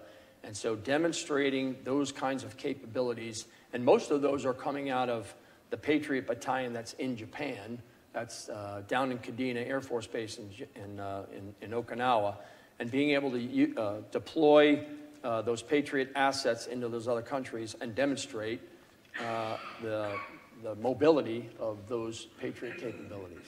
You know, staying with that, and I think we heard about this from the MDTF discussion the other day we were on together, is Patriot, THAAD, they've all got ground-based sensors. But it is helpful to have elevated sensors as well. I think the MDTFs are looking at some of this. Your thought on elevated sensing for the AMD mission and others? Yeah, I mean, we need, I mean, I'm a huge fan of the work that's going on for high-altitude balloons. We've had those out in the region before. We've deployed them from the continental United States out into the region. 18 months ago during Balakatan in the Philippines, we used high-altitude balloons, again, with the permission of the Philippine government, and we launched some from the States and some from the Philippines, and we were doing some mesh network and some sensing from those capabilities, so it was very positive. Again, that's a great example of an experiment that's going on as part of the exercises that we're doing in the region. Yes, I think General Karbler has been pointing out that that was a requirement validated by the JROC in the early 2000s, but unfortunately after the JLENS thing, we just seem to be losing the ball on that front. Let's see, another question from the audience here I want to get to, and that is, how is the Army preparing for the nuclear domain in the Indo-Pacific? And is conventional nuclear integration part of your command's planning process? That's from Michael Lasako from SPA. Yeah, I mean, we, you know, obviously for a long time on the Korean Peninsula, we have forces there and forces that would deploy early to operate in a contaminated environment. I think one of the elements of deterrence, nuclear deterrence, that's not often talked about is our ability to operate in a contaminated environment. There is a lot of work for us to do in this area because we have largely not been exposed to that in the last 20 years. And I think it's part, I mean, I know it's not part of the triad when they talk about the nuclear triad, but a form of deterrence is to have land forces that can live, train, and operate in contaminated environments, and then treat and fight in contaminated environments. And once upon a time in our Army, we were pretty good at that. But we've got some skill degradation that has gone on, and we need some work on it. We could go back to allies, the land power network. You highlighted there the Patriot and those HIMARS as well. Yep. in the Philippines, Talisman Sabre, some other exercises. Can you walk us through the region in terms of different countries, South Korea, Australia, Vietnam, other folks that you're working with, and some of the initiatives there? Well, I mean, I'll just, sort of remind the audience that this region is really defined by the armies. And I know when you look at a map, you see a lot of blue, and it's often referred to by many as an air and maritime theater, but it's actually a joint theater. It has joint problems and challenges, and it's going to be solved by the joint force, joint and multinational force. I believe that what is happening out there with the size of these armies, 65% of the Japanese military is its army, 70% of the Philippine military is its army, 80% of the Indian military is its army. I could go on. The point being that they turn to their armies to provide security for their people. And I'll use the Philippine Army as a really good example. They have 12 divisions. They have 11 light divisions, and they have an armored division. And they have largely been focused on an insurgency in Mindanao in the south. And so they're trying to take their army, and the Marine Corps and Special Operations Forces are part of the Philippine Army. And what they're trying to do is be innovative, creative, and thoughtful about how to reorganize, reorient, retrain, so that they can conduct what they refer to as territorial defense operations. So, they have recently announced that they're buying BrahMos missiles from India. I think there's other elements of capabilities that they're looking at, and they've talked with us about a combat training center that is at one of the EDCA sites called Fort Magsaysay. And so the conversations that we're having with that one partner are reflective of a number of other conversations and dialogue we're having at senior levels about the kind of training and the kind of exercising with the type of capabilities that allow them to, again, see and make sense of what's happening in their air and maritime littorals and be able to defend their territorial integrity. One of our think tank, sister think tanks in Australia, ASPI, just last week put out a report called U.S. Land Power and the Indo-Pacific Opportunities for the Australian Army. And you've highlighted land-based fires, basically to sink ships for sea control, sea denial, and that kind of stuff. Do you see that percolating to some of the other armies that you're working with? Yeah, let me say it a little differently. It can do that, but maybe more importantly, what we really need to do is control key terrain, right? These choke points are really important. So if we can hold at risk through the employment of capabilities in key terrain, then we can, in many ways, create an advantage for the air and maritime force. So if you are able to put capabilities in key terrain at choke points, which there are a number of straits out there that are choke points, I'll just use the Luzon Straits as an example.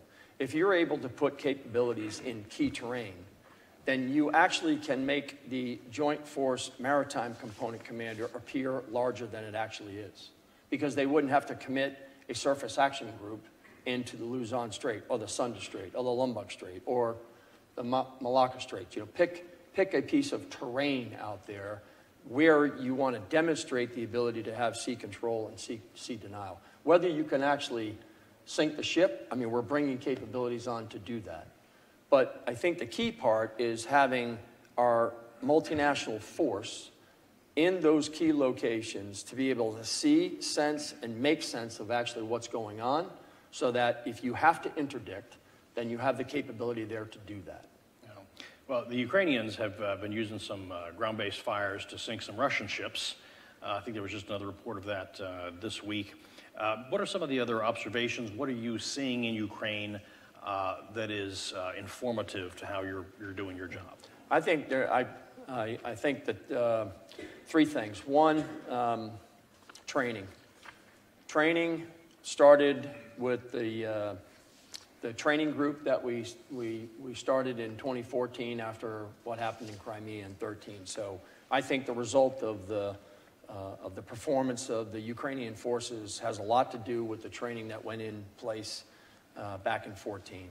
The second thing I'm picking up from my insights, anyways, from what's happening with the fight in Europe is that on the spectrum of information war being where we think we are with high tech and industrial war, say in the World War I, World War II era, I think we all believe we're further over into the high tech information part of this war when we're right really in the middle. And you can see it every day, and you saw it this weekend. It's happening in Israel. But war is violent, it's human, it's unpredictable, and it's long. And so what you're seeing out there is where we think we are with high tech and exquisite information, but the reality of it is, low cost and committed forces who are well trained have an enormously important role on the battlefield. The second part of what I'm taking away from the fight in Europe is when I was a young officer, I think that my close fight, I needed, and I was trained by many in the audience, to be able to kill everything at 1,000 meters and then be able to suppress everything at about 15 kilometers. And I think that today's close fight for Captain Flynn and Captain Brown is now about 35 to 40 kilometers. And that is because of the ability of unmanned systems to be able to sense, to be able to detect, to be able to strike, to be able to jam, and be able to conduct reconnaissance in a wide range of areas. And I think my view on this is that has a profound change. That is going to have a profound change in how we train our junior NCOs and junior officers. And then the other part of that particular aspect, and I'll use this in the Indo-Pacific, is now from the land, we must be able to kill and then suppress at the close fight down at the very, very most junior tactical level of command, the company, battery, and troop level, out to 35 kilometers. That's a major difference. And they need to be able to, again, kill and suppress on the land because we're a land force, but that land force also needs to be able to suppress, identify, strike, sense, and jam in the air littorals and in the maritime littorals out to 35 and 40 kilometers. Well, that is a big difference on how we train, big difference on how we educate, big difference on how we equip and conduct leader development. And that part to me is one other point. My takeaway from what's happening in Europe. Our equipment works. The U.S. systems work. And I guess I would say is the arms dealer, particularly in my part of the world, in the Indo-Pacific, is largely been Russian. And I think that everyone is waking up to the fact that maybe some of their stuff that they have is not so capable. Yeah, verily. Well, let me stay with what you just highlighted, foot stomp there in terms of the UAS threat, and therefore the need for counter-UAS. The Army's moving out on the next generation short range, basically the Stinger follow-on. I suspect the demand for that in your part of the world must be tremendous. Yes. But likewise, the Army is also the lead service for counter-UAS. And we've got General Sean Gainey, who's the head of the JCO. And what's he always talk about? Yeah, there's all kinds of interesting widgets, but we need capacity and training. How does that manifest to you? Well, I think there's a lot. In fact, the 25th Division they've already got some commercial off the shelf. This is a challenge I think that General George has rightfully placed on all of us.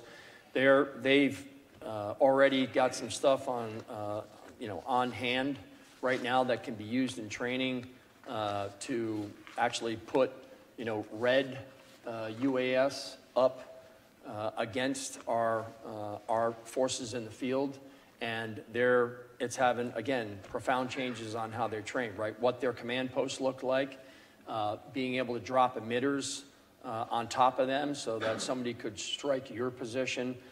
They're also actually using those swarm UAVs to be able to do exactly that against the enemy forces. So I think this kind of work that's going on in our training centers is really important. And then being able to bring those kinds of capabilities into the region, to share those with our partners in the region, and then work through all the tactics, techniques, and procedures of being able to identify, jam, collect, strike, using unmanned systems is vital. It's absolutely important. I would go so far as also saying that I know the Navy is working on a number of unmanned systems subsurface. That, again, is another sensor that can be out there to be able to collect and provide information to go back and be able to, either, again, make sense or do something to counter those threats. Yeah. So another thing I was struck by in your vision document that you just put out last month is all the attention to history. And, I think you even note in there that that the Army in that part of the world has more campaign streamers in that Indo-Pacific than all their wars, contingencies, and expeditions outside of the U.S. combined, which, of course, came with a heavy cost. But especially you highlighted World War II and sort of the experience of that. How do you think about that? What are the lessons, what are the episodes and the events and the tragedies of that conflict that we ought to be thinking about today? Well, first of all, I think that many people forget there were actually 3 theaters of war going on out there. There was the China-Burma-India theater, there was the Southwest Pacific area, and then there was the Pacific Ocean area. And so, just the size of that theater warrants an Army to be able to provide the depth, scale, and operational endurance as a land component in support of the combatant command. And so, the other aspect I find interesting from the history is, again, back to the very comments I made in the beginning of this, the objective for Nimitz and MacArthur and Slim, candidly, in the great book Defeat into Victory, was to seize, hold, and defend terrain. Why? Because they needed to be able to extend reach back into the theater and regain control of key terrain so that they can continue to advance across the Pacific. I think the lesson today is, given the A2AD arsenal that the Chinese have created, we do not want to cede that space. We do not want to give up any decisive terrain, because we will pay a heavy price to retake it. So that is essentially why I believe that our approach of training in the region through JPMRC, conducting campaigning through Operation Pathways, and the creation of joint interior lines provides us, in my view, an operational approach and a theory of victory, if you will, to be able to deter and then have a force credible, combat credible, in position in the event that deterrence or assurance would fail. Because we're going to have a force in position to be able to provide a capability and the will or the resolve to actually defend our allies, our treaty allies in the region. So that's really my takeaway from it, is that while some things have changed, there is still an absolute need to control terrain. And that's what armies do. We seize, hold, and defend that terrain, and we do that with our allies and partners.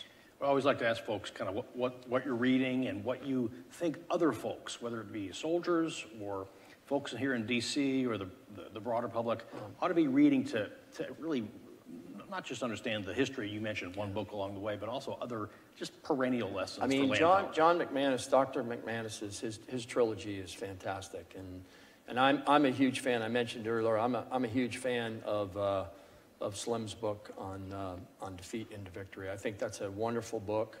I think it's, you know, in a again, I refer to, you know, South Asia as sort of the soft land underbelly of China. And there is a lot going on between, you know, the country of Vietnam and Pakistan in Southeast Asia. And I reread it here recently because I spent a lot of time on airplanes flying around Asia. And I think that those books right there are very insightful and helpful by way of lessons for all of us to be mindful of.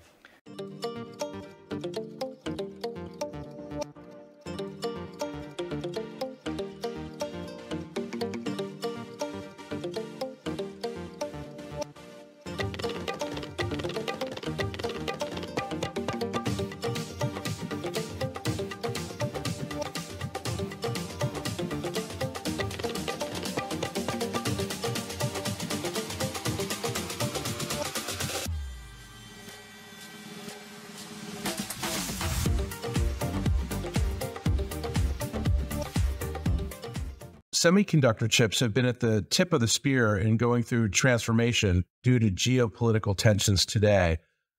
Let's start with you. Can you explain why that is? Yeah, thanks, Andrew. And Saeed, great to be here with you, old friend and colleague. As Andrew, we've discussed in some other episodes that semiconductor chips are really the new oil that fuel the modern economy. More than oil, though, because they are always constantly changing and evolving at a very fast pace. But we are using so many thousands of chips in our different products that we're all reliant and dependent on. And it's, to me, the ultimate enabling foundation technology, without which no other technology can really come alive and work. And what has happened in the last 40, 50 years in this era of intense globalization is that different parts of the world have become competitive in different parts of this very intricate globalized value chain. And as a fallout of that, some of the parts of the value chain have become really concentrated, and that has created what we call choke points in the industry that I think governments around the world and industries getting to be really concerned about. So as an example, and as one of the most important examples, almost entirety of the high-end node, and we're going to talk about this, very cutting-edge technology chips are manufactured in Taiwan. And almost 75% of all chips actually are manufactured in the Asia-Pacific region.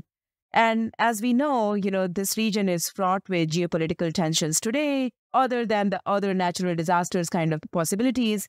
So we really have everybody's focus right now on creating more resiliency and less dependence in this area. Saeed, maybe you can pick this up and talk a little bit about what are chips and why are they so complex? Yes. So you're absolutely right, Kirti. Chips are becoming a very integral part of our daily lives. And these components are used in a wide variety of applications, from consumer electronic devices to hardware that's used by enterprise to data centers. And it used to be that chips were used for specific, more compute-intensive applications, but now chips are everywhere. And some of the mechanical devices are becoming more electronic devices. For example, automotive, you take a car, it used to have few chips. When I started my career in this industry, now we find hundreds of chips, in some cases thousands of chips in a car. And car is now, it used to be a mechanical device, now it's pretty much becoming an electronic device. And then in our daily lives, whether it's your cell phone, which can have hundreds of chips, to coffee maker, which can also have chips. So it's becoming a very integral part of our daily lives. And it's the innovation in chips that's driving the overall technology landscape. Let me jump in here for a second. Say, how are these semiconductor chips actually made? Can you walk us through the different steps in the process? And also, I wanted to ask, how many companies are involved and how many countries are involved with this? Yes, that's a great question. So first of all, building on what I just said, the chips are used widely in our daily lives. And to just make a point about this. Last year, there were 1.1 trillion chips shipped. And I think that's, if you divide it by the population of Earth, I think that comes out to roughly 150 chips per person. And obviously, it's going to skew if you are in a developed country versus in other regions. So it's very widely used, trillions of chips getting shipped. No other product in the history of the world has reached this volume. No other product. That's really incredible. That's a great point, Kirti. Yeah, it's the most manufactured thing in human history. So I think there was an article that talked about 13 sextillion chips have been manufactured so far in human history. Now, coming back to your question, Andrew, how chips are manufactured. Chip manufacturing is one of the most complicated and advanced manufacturing process. I'm oversimplifying it. Hopefully, some of my electrical engineering friends don't get offended by it. It just starts with what we call it wafer fabrication, where wafers are made using silicon, and then circuits are printed on these wafers. And then a wafers has multiple chips or die on it. Once those circuits are printed, those dies or chips are sawed or cut into individual chips. And after that, those are assembly or packaged, put it in a casing. It's called packaging. And then final testing, and it's shipped to end customers, which may use those chips in a device, and then consumers buy those end devices. One thing, Saeed, you started with wafer and manufacturing. Take a step back, please, for us and make it alive. R&D, tools. There's a whole other slew in the value chain that happens before this process begins. Absolutely right. So this is the manufacturing, or I call it the first layer of value chain. There are multiple layers behind it that makes this chip manufacturing possible. And to put a geographical lens also, so a chip, the IP for this chip could be designed in United Kingdom, using those IP and some of the design automation tools that could be provided by a company out of California. Chip could be designed by any number of fabless companies, could be in California. And then chips are then, those designed are shipped to a wafer fabrication plant. That wafer fabrication plant could be in Taiwan. And then its assembly and package could be in Korea. Is stored in a warehouse in Singapore and can be shipped for manufacturing to China, for end device manufacturing in China. And there are companies that supports, for example, software for testing. They could be based out of Israel. So there is a whole set of value chain that supports this manufacturing. And I gave a few examples of how these are geographically distributed. We did a study earlier on, and we found out that a chip through this process that I just described could travel 25,000 miles before getting delivered to final consumer. And it could cross border 70 times before getting to the end consumer. So the couple of things to note here. One, the value chain is spread across geographically, and there are multiple layers of these value chains. There is a manufacturing company that we see, and then there's a company supporting that. There are the companies that are providing raw material or software or solutions for that also. I would love to emphasize this. An average chip, and this is from your Accenture report, Saeed, can travel on average 25,000 miles before it reaches the hands of an end consumer. It can touch 48 countries and cross 70 international borders before it touches the hand of an end consumer. And what I would like to make alive is the following. I think the way I think of the value chain, and I'm one of your electrical engineering friends, so I'll keep you honest, is, first there's design and R&D, tools. Then you need to do this big process of manufacturing in what we call fabs and the foundries. There's a lot of discussion right now because of concentration in Taiwan. And then there's assembly, test, and packaging. There's also this other layer of getting the raw materials. Where are those choke points? Where are those raw materials coming from? And then the final point, that this process of manufacturing in particular is very energy and water intensive. So I want to emphasize a couple of points with your knowledge. One on, just walk us down through, for every one of these stages, how complex is the value chain? What those interdependencies look like, what those choke points look like. And then we're going to talk a little bit about the resource intensiveness of this. Yes. Let's drill down the wafer fabrication. When I described it, I said wafer fabrication process or printing the circuits on the wafer. That's overly simplified. I mean, that process alone has multiple layers of value chain supporting that. So first, you have a fab which has multiple machines or equipment that's going, whether it's deposition machine, etch machine, or lithography machines. Let's take an example of lithography machine. So that machine is provided for wafer fabrication by multiple providers. One of the most leading provider is a company out of Netherlands that does the lithography machines for very advanced chips. And for making that machine, they may need some very advanced laser or lenses. And that lens is provided by a very sophisticated company out of Germany. So now you can think about this thing. So a chip that is getting used in the phone, that chip is manufactured throughout this process of wafer fabrication, assembly, and packaging. For wafer fabrication, you use a foundry.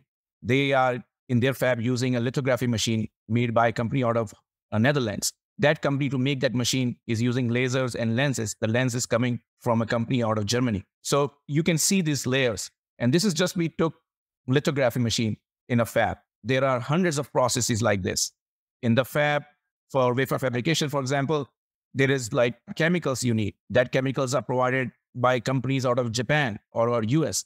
Then there are some raw materials that are used, like substrates and some other raw materials also. Then there is, to monitor the manufacturing processes, you need a specialized software. So that software is provided by another set of companies. For example, for yield management and things like that, that software could be provided by a company out of Israel. So I just wanted to explain this thing and highlight that we just took the overall value chain and took wafer fabrication, and within wafer fabrication took lithography and just expanded into multiple layers involved. So you can imagine how this broad and deep this ecosystem is. Saeed, can I ask you to explain and draw the distinction between leading chips and legacy or mature chip technology? Yes. So this is a good question. We refer to mature node, leading nodes, and we measured it in nanometers. So a lot of times you will hear, oh, this is an advanced chip, 5 nanometer chip. So the nanometer is basically the width or the size of the transistor on a chip. And that defines that how advanced chips is, how much transistors you can pack in a particular size of a chip. And nowadays we are doing chips which can have billions of transistors on one chip. The reason you can do billions of transistors on one chip because the transistor size has been shrunk into nanometers. Moore's law. Yes. I'll come to that in a second. So what's happening is this, what we call, and anything that is 10 nanometer or higher is generally considered a legacy node, and anything smaller than 10 nanometer or smaller, like 10, 7, 5, and now 3 nanometer, those are considered advanced nodes or leading nodes. And when I started in the industry, like 65 nanometer was considered most advanced leading node. People were thinking, what's going to happen after 65 nanometer? But as Kirti mentioned, because of Moore's law, that we know that the number of transistors on a chip will double every 2 years. And that has been true for a very long time now. And the number of transistors are getting doubled because we have been shrinking the size of the transistors. And we are able to put, say, double the number of transistors on the same size of the chip every 2 years. So then, as the technology improved, we went from 65 to 40 to 28 to 14 to 10 to 7 nanometer now. So that's what I just wanted to give you that perspective. So anything 10 or smaller is considered nowadays leading node. And maybe when we'll talk about a few years from now, we'll say, oh, 10 nanometer, that's an older or legacy node. So whatever was the leading node of yesterday is now a mature or legacy node of today. I thought it was surprising, Saeed, when you shared with me that 3 nanometer, that's a diameter that is smaller than the size of the coronavirus. Yes. I mention this all the time. This is true. I mean, one is highly advanced manufacturing. And when we say we are doing manufacturing of printing of transistors at 10 nanometer, to put things in perspective, the diameter or the size of coronavirus is 140 nanometer, 140. Oh, wow. And so the coronavirus is 140 nanometer, and we are making chips at nowadays high volume production. And 140 nanometer is like old legacy technology. And 40 nanometer is like very old, we'll say. Exactly. So We used to measure this in micrometers, actually. Then we started measuring this in nanometers. So, Saeed, it's really important that you have been able to draw a little bit of a picture of how complex this industry is. Incredible high-end technology and the most productized technology in the world, quite frankly. So, and also how globally intertwined the supply chain is. And that is leading to the concerns that, I was teeing up in the beginning of this conversation. Very high points of concentration, very high points of vulnerabilities in the supply chain. How did we get here? Yeah, this is a great question. There are a couple of points that contributed to this.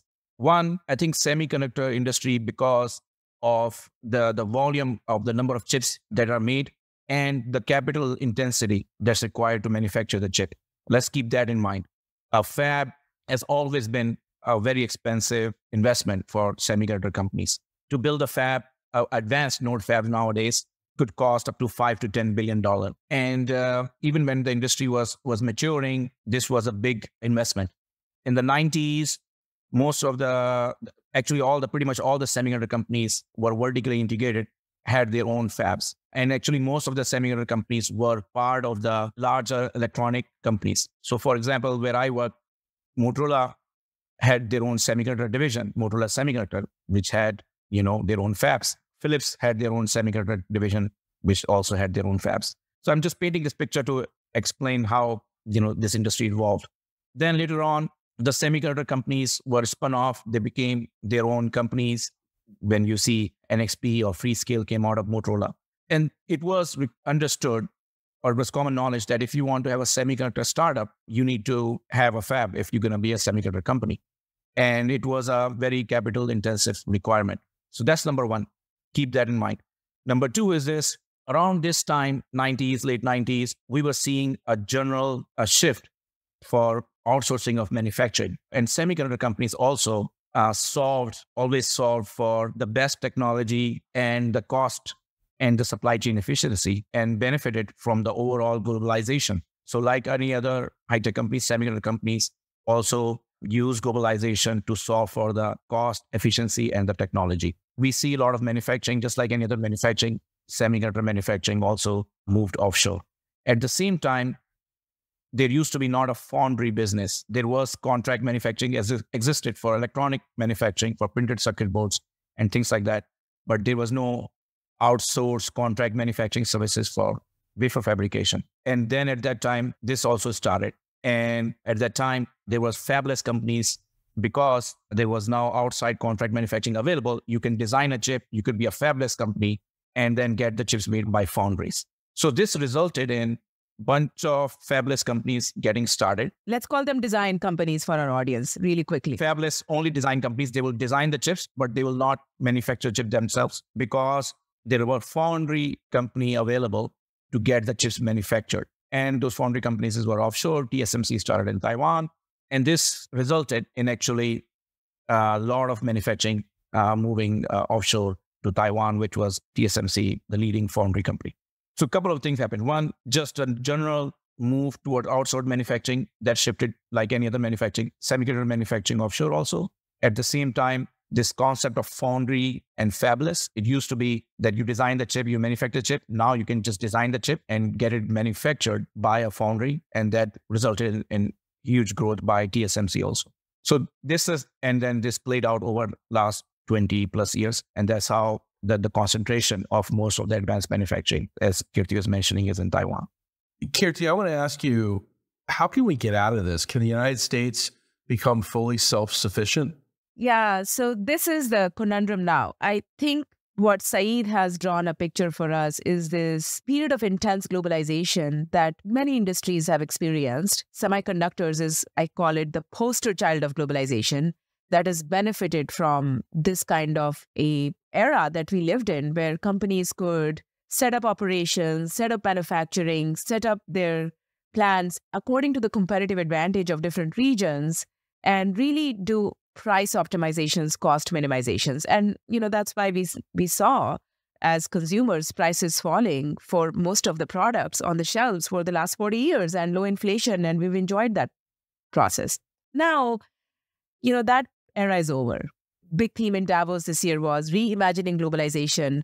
I think that we understand, Andrew, like you said, we need to get out of this and we need to build some level of resiliency in the system to respond to other goals that we have in our optimization thinking, right? National security. We need to have fewer choke points in general in the globe. What happens if there is some sort of a takeover of Taiwan from China? How do we get the most important semiconductor chips in our products? But the reality is, I think no country in the world, nobody, including the United States, can be truly self-sufficient. The cost of that is simply too high. I think it's $1 trillion plus cost.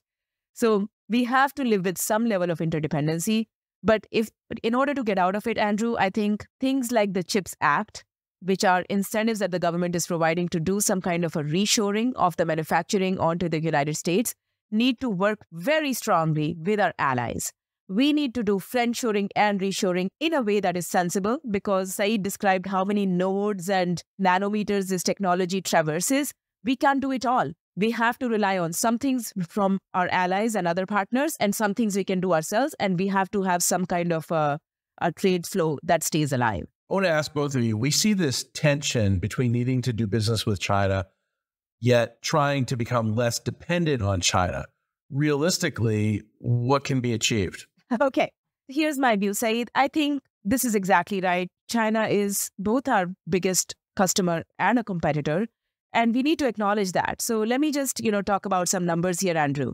In terms of all of the net sales that originate from the United States for semiconductors, 35% of those end in China, meaning they're consumed by consumers in China. But when you look at the numbers of all the trade that passes through China as an intermediary, that number goes up to 70+%. So over 2/3 of all semiconductor trade that originates from the United States and ends in the rest of the world passes through China. In other words, those chips are taken into China, assembled into products, sent, then taken out and sold in different parts of the world. So it's really not restricting trade. We have to think about this. Like, if we go too far too fast, we can actually kill the entire industry because you basically remove market access. Having said that, there needs to be some provisions, and I think the government is thinking about this, to be able to restrict trade in the right places where 40 nanometer and below, very high-end technology, so that the tech transfer can be limited and the United States can maintain its leverage points, its leadership in the most critical points in the value chain. But again, I would still exercise caution there and emphasize multilateral cooperation, because if we don't do it with other allies, we won't achieve our goals. Number one, because, those products and those technologies can be sourced from other competitors, foreign competitors, and they can gain the market share in China. And number two, we kill our own industry, the US industry, because now they have lost market share, critical market access, and then they don't have the money to invest in R&D and continue to be leaders. Kirti, Saeed, summing up, give us one key takeaway for our audience. I think the key takeaway is just important understanding of a couple of points. One, how semiconductors are so prevalent in our daily lives. We know about how much is used in technology, but in our daily lives. Second thing is this, how complicated this manufacturing is and how distributed this manufacturing is for chips around the world. So many players provide critical parts of the value chain for chips to actually finally get made and delivered to consumer. And there are multiple aspects of this value chain that are uniquely positioned in different countries, in different regions, and they provide a very valuable and important part of the overall semiconductor industry. Yeah, thank you, Saeed. I would just add that, number one, most important fundamental technology. Number two, extremely intricately globalized. We have started a process of some level of deglobalization, but we have to recognize how far and how fast we can go is limited. And number three, as we enter this brave new world of some layers of deglobalization, as we call it, or reimagining globalization, let's understand that it is not cost-free. It has costs, it has to be done, but we are doing and should be doing a constant cost-benefit analysis. I think with that, Saeed, I really want to thank you for taking the time to talk with me and Andrew today. This is a part of a series that talks about the geotech wars I think semiconductor chips are, as you said in the beginning, really the tip of the spear. And you really helped us draw a rich picture of the complexity that is underlying in the layer to make this chip a reality and give it to the consumers. Thank you, Saeed. Thank you. It was my pleasure. Thank you.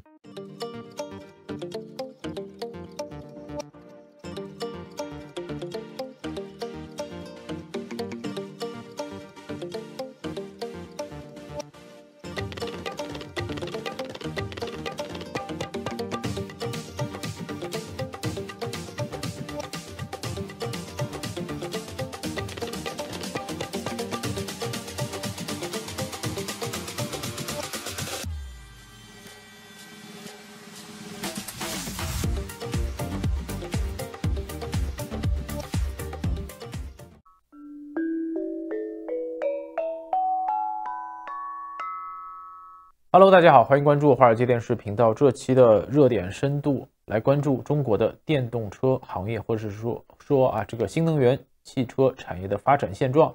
都说中国现在在电动车的领域几乎是一马当先，但惨烈的行业大洗牌一直在发生。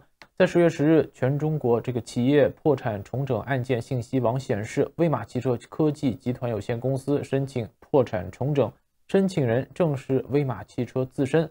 办理法院为上海市第3中级人民法院。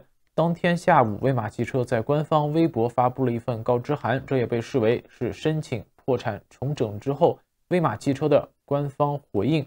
其中就提到经威马汽车科技集团的申请，鉴于威马公司仍具有商业价值和挽救价值，公司治理的结构尚完备，具有基本自主谈判能力，部分的债权人也有重整意愿。上海市第3中级人民法院在2023年的10月7日受理了威马汽车科技集团的预重整申请。在告知函中，威马汽车方面是表示，通过预重整程序，公司将彻底审视公司的运营和经营模式，全面优化各个部门的和业务板块，以降低成本、提高效率和实现可持续发展。同时威马汽车还将引入全球范围的战略投资人。那从公开的数据来看，作为中国国内最早一批制造这个新能源车的造车新势力，威马汽车一度是资本市场的宠儿。而据不完全的统计，威马汽车是造车新势力中融资最多的车企之一了。公开信息就显示，自成立以来，威马汽车累计完成了12轮的融资，已公布的额度的融资规模累计达到350亿元，投资方包括上海国资投资平台红杉中国、红塔集团等等。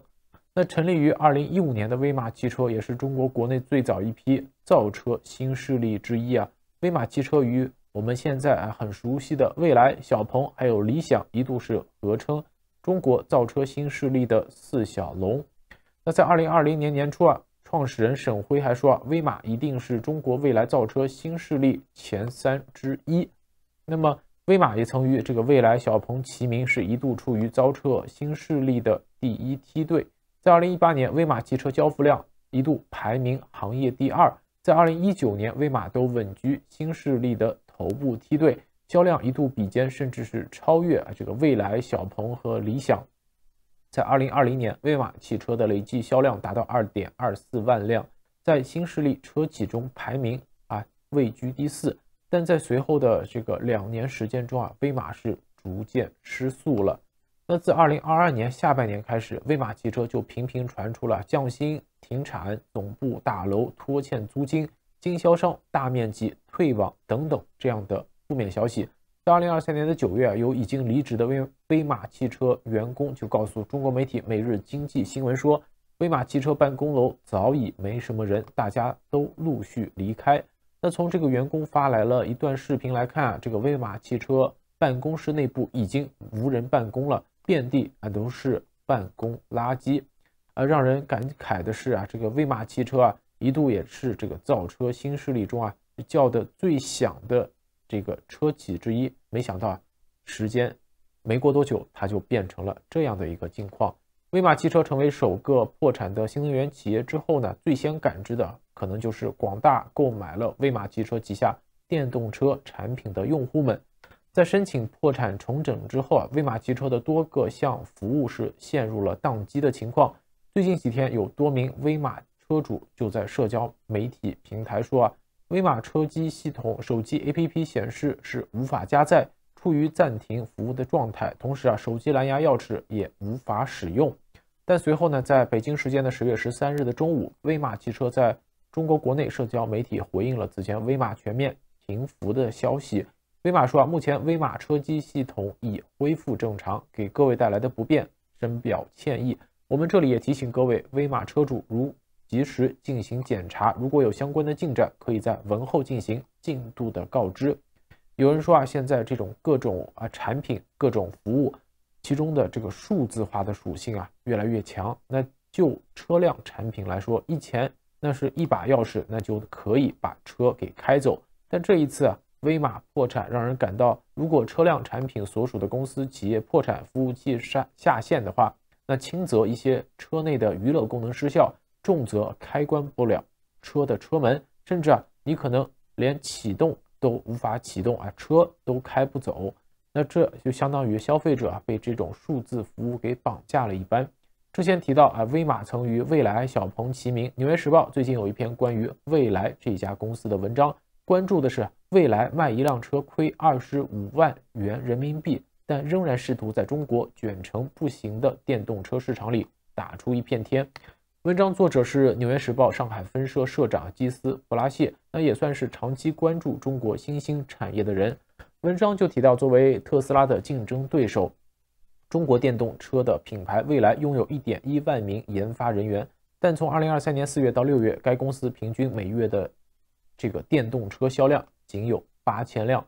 蔚来在机器人上的投入是如此巨大，以至于它的这个一家工厂每年只需配备30名技术人员就能造出30万电动车的电动机。蔚来汽车为每个座椅也都提供了售价2299元的增强现实眼镜，还推出了一款可与车内自动驾驶系统交互的手机。但这些所有的产品其实都不赚钱，而且距离盈利还差得很远。在2023年第二季度，蔚来的这个亏损达到60.56亿元，等于每卖一辆车那就亏了25万元人民币。在中国不断扩张的电动车产业中包括蔚来在内的车企都得到了中国政府的大力支持，让他们得以在承受如此的亏损的同时还能保持增长。在2020年的时候，当蔚来的资金链几乎断裂时，当地政府是立即为其注资70亿元，获得了 24.1% 的股份。一家国有银行又主导一批贷款机构向其授信104亿元人民币。今天的蔚来象征着中国在电动车创新和制造上的一个主导地位，凸显的是中国这一产业对欧美传统汽车巨头的威胁。现在呢，美国汽车工人联合会对抗底特律3大车企的罢工现已进入第3周，电动车也正是这场罢工的核心矛盾。车企称必须要投资巨额资金进行业务重组，但工人们的诉求是，除了加薪，还有必须保卫自己的工作不受自动化和技术的影响。而对中国电动车大量出口感到担忧的欧洲政界，在上个月也正式开展调查，确定中国的电动车制造商是否获得了政府的补贴，这可能会导致欧洲对其加征关税。中国电动车出口在过去3年是激增851%，主要是销往欧洲。欧盟的调查在地缘政治上牵涉复杂，欧洲许多最重要的企业都与中国市场有联系，而中国也已准备好进行报复。而蔚来呢？蔚来等车企都在德国等欧洲国家投入大笔的营销费用，他们是需要出口业绩。问题就在于蔚来能否卖出足够多的车，以证明其巨大的研发和投资努力是不合理的。那蔚来的董事长兼首席执行官李斌在上海的新闻发布会上说，我其实并不关心产能或产量，我只在乎需求。在欧美车企奋力追赶之际，中国的车企在电动车供应链的一个关键环节上是世界领先，那就是电池技术。这些车企研发的新型电池配方是大大降低了长途驾驶的成本。中国还主导了电动机的生产，并引领了连接电池和电机的高效系统的设计。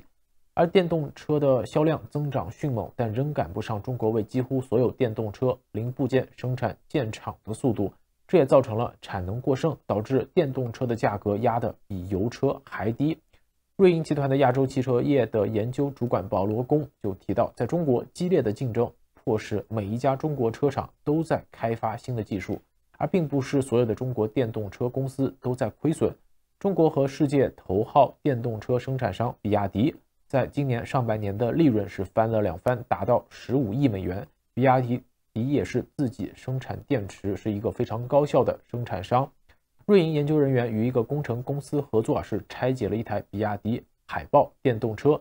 他们发现与相比质量相当的车型略小的这个大众的一款电动车 ID.3， 这款斜背轿车的生产成本起码少了 35%。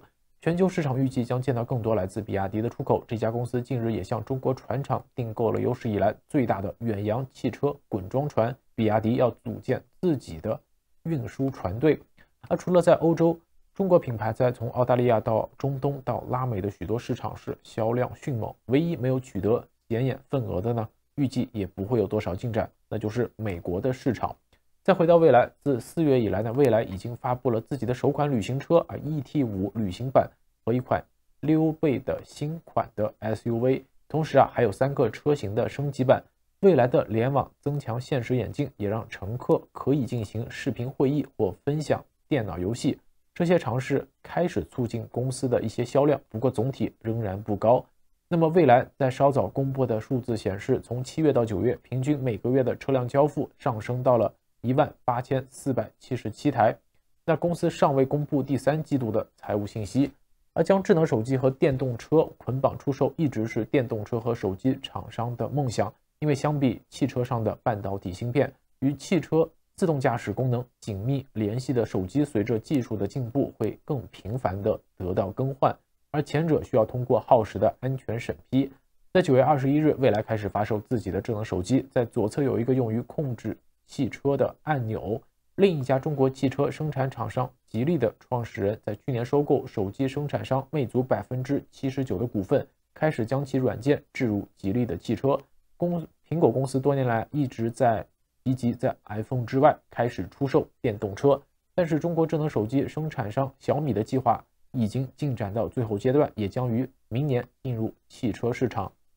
因此尽管一开始存在亏损，中国的这些电动车生产商仍然在坚持。那么李斌也说，你们都知道我们没有实现收支平衡，我们都承受着巨大压力，但是他重申公司的技术投资是他们应该走的路。好了，以上就是今天热点深度的所有内容，更多资讯可以关注6度简报网，网址是6度brief.com， 在上面各位可以订阅各类符合您喜好的简报新闻，有免费套餐，也有更加专业的付费套餐供大家选择。今天的视频就到这里，我们下个节目再见。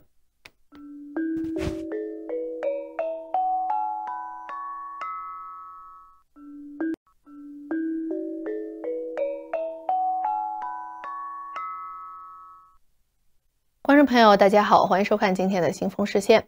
尽管最近中国经济有稳定的迹象，但是通胀低迷和贸易额下降引发了人们的担忧，中国经济的基础仍然不稳定。本周五，中国国家统计局宣布了最新官方数据。数据显示，消费者价格在8月份反弹之后，意外在9月份持平，表明需求疲软，并且表明北京近期为经济提供支撑的努力仍然效果有限。根据周五发布的官方数据，中国上个月出境发货量也继续收缩，但是收缩的幅度有所减缓。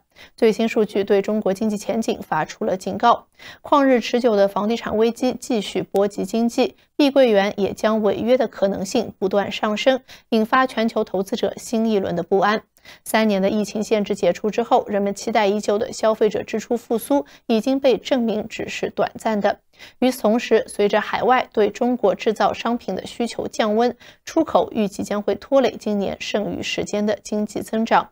国际货币基金组织本周将中国今明2年的经济增长预期分别从7月份的 5.2% 和 4.4% 下调至 5% 和 4.2%。对中国预期的下调也令2024年全球经济增长预测从 3% 下调至 2.9%。新加坡华侨银行的中国研究主管认为，中国经济很可能在未来几个月内有所反弹，但是真正的挑战将在明年和后年到来。部分挑战将是抵御通缩螺旋，这是一种恶性状况，也就是指价格下跌和需求疲软相互加剧。今年夏天的早些时候，当总体消费者价格在2年多来首次陷入通货紧缩时，人们对这种通货紧缩的螺旋式上升的担忧首次被提出。周五的官方数据显示，继8月份消费者价格同比小幅上涨 0.1% 之后，经济学家原本预测9月份将会继续上涨 0.2%， 但是却意外地公布9月份与去年同期是持平。开头宏观的经济学家认为，这表明国内需求疲软并不完全是低通胀率的原因，相反，价格疲软可以归咎于中国疫情时期工厂生产造成的库存过剩。与此同时，中国工厂的通货紧缩已经持续了近1年，因为房地产持续低迷削弱了中国对金属、化学品和能源的需求。而一个稍微好一点的消息是，周五公布的月度贸易数据表明，中国经济可能已经开始触底反弹。9月份，中国对世界其他地区的出境发货量的降幅收窄。经济学家表示，部分原因是美国经济出人意料的弹性，有助于增加海外对中国制造商品的需求。随着周五数据的发布，经济学家也正在争论中国夏季经济放缓是否已经完全过去。最近几周，中国经济数据显示出一些企稳的迹象。9月份制造业活动指数自3月以来首次出现扩张，而在为期8天的国庆长假期间，旅客的国内旅游数量比疫情前的2019年也有所增加，但是增加的幅度还是低于预期。渣打银行首席中国经济学家丁爽表示，疫情后的复苏势头没有预期那么强劲，几乎没有看到信心会有明显好转的迹象。在这种情况下，中国的金融部门最新提议要设立股市平准基金，以提振国内投资者低迷的信心。金融时报报道，4位知情人士表示，北京方面正在考虑该计划，该计划可能会通过现有金融机构和专业管理的基金来投资国内的股票，而政府的基金将会由其合作基金和机构来进行匹配。其中2位知情人士表示，包括证监会和财政部在内的金融监管机构已经将该提案提交给了中国国务院，国务院将会最终决定该基金的运作方式。2位熟悉该提案的人士表示，该计划需要至少筹集1万亿元人民币才能生效。一位参与该基金设计的政府顾问解释，该基金需要足够大才能够影响市场，几千亿元不足以提振信心，至少需要1万亿。自2015年以来，中国的监管机构一直在讨论稳定基金或干预基金的想法，但是该提议今年取得了进展。由于房地产市场危机和外贸下滑给中国经济带来的压力，北京方面一直在努力重燃人们对中国资本市场和整体经济的信心。周五发布的官方数据凸显了这种疲软，显示出中国再次在通货紧缩的边缘徘徊。一位知情人士表示，平准基金的目的是重燃创业的热情，刺激新股的上市，形成良性循环，从而提振国内经济信心。同时，这也将提高风险资本的可用性。政府顾问表示，中国需要股市繁荣，让家庭变得更加富裕，这样他们才可以增加支出。中国决策者认为，经济具有韧性，有望实现今年官方国内生产总值 5% 的增长目标。中国人民银行货币政策司司长邹兰在周五表示，中国央行正在密切关注所采取措施的有效性。为了解决住房危机，很多城市已经取消了购房限制，并且在某些情况下，政府已经开始允许开发商提供更大的销售折扣以清理库存。但是经济学家普遍认为这些措施过于的零散，无法实现信心的持久复苏，而信心是复苏经济的关键因素。与此同时，北京在解决结构性不利因素方面也没有采取什么措施，例如人口迅速老龄化以及生产率增长放缓，这些都会给中国的长期增长潜力带来压力。同时，由于资本外流和外资抛售令中国市场承压，中国禁止券商为国内投资者开设离岸交易账户，并启动了自2008年以来首个针对顶级银行股票的购买计划。英国金融时报看到的一份日期为9月28日的通知显示，中国证监会责令中国券商及其离岸子公司关闭所有寻求投资离岸市场的境内投资者的开户渠道。中国证监会表示，禁止境内投资者开立海外基金账户，股票经纪人必须停止向国内外投资者推销此类业务。而此举出台之际，中国正试图提振人们对经济和金融的信心。周三，北京支持的基金增持了中国4大银行的股份，引发了人们对北京提振市场情绪的希望。由国家控股的中央汇金公司本周三向中国建设银行、中国工商银行、中国农业银行和中国银行投资了总共超过 4.77 亿元人民币。这4家银行的股价在周四因此上涨。中央汇金公司成立于2003年，旨在成为中国国有金融机构的主要股东。4大银行在周三表示，中央汇金将在未来6个月内继续购买这4家国有银行的股份。中国财政部8月份表示，将会把股票交易印花税减半，以活跃资本市场，提振投资者信心。但是此举带来的涨幅很快就消退了。外国投资者几个月来仍然一直在抛售股票，导致股市走低，并且对人民币造成压力。人民币对美元汇率今年下跌了 5.5%。分析师表示，北京方面希望向几个月来一直抛售中国股票的外国投资者表明，他们将会支持市场，但是分析人士仍然担心这不足以改变情绪。与此同时，在周五，摩根大通公布了财报。摩根大通的 CEO 戴蒙在公布财报时称，世界正在应对几十年来最危险的时期。10月13日，摩根大通公布第3季财报，财报显示，摩根大通今年第3季度的净收入为229亿美元，同比增长达到 30%， 创下新高。但是 CEO 吉米·戴蒙则发表评论称，因为宏观环境的不确定性，当下可能是世界几十年来最危险的时刻。尽管目前美国消费者和企业总体上保持健康，但是消费者正在耗尽他们的现金储蓄。与此同时，戴蒙认为，美国劳动力市场持续火热，政府债务水平极高，财政赤字达到和平时期的最高水平，这些都增加了通胀率持续走高和利率进一步上升的风险，可能会对能源、粮食市场、全球贸易和地缘政治产生深远影响。因此，现在可能是世界几十年来最危险的时刻。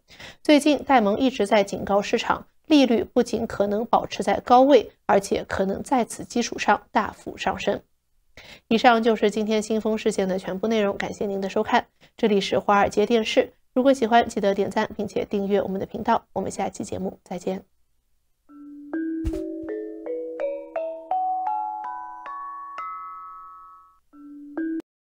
Andrew Schwartz said, "Thanks very much, Josh. And welcome to CSIS Press Briefing. We'd like to offer you today our latest insights on the Israel-Hamas war and all the challenges surrounding what's happening right now for Israel and for the Palestinians. We have a terrific lineup of my colleagues. We're going to lead off with Dr. John Alterman, who's Senior Vice President at CSIS, Zbigniew Brzezinski Chair in Global Security and Geostrategy, and Director of our Middle East program. John is going to deliver some remarks. We're going to go down the order after John, and then we'll open it up to your questions.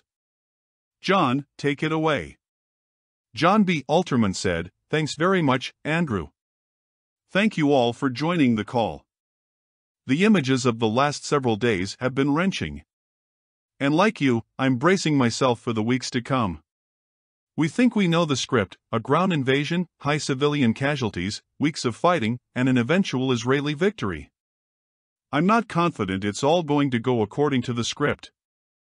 Hamas has departed from the script that Israel assigned it for years last Saturday, and last Saturday was surely only the first act that Hamas had planned. They knew it was going to be followed by airstrikes and a ground invasion. They arguably have been preparing for an Israeli ground invasion in Gaza for 15 years. What other surprises do they have planned? How successful will they be? And after Saturday, we should have humility about how much we understand about Hamas, its capabilities, and its planning. While Hezbollah isn't looking to fully enter this war in my judgment, it's also preparing to.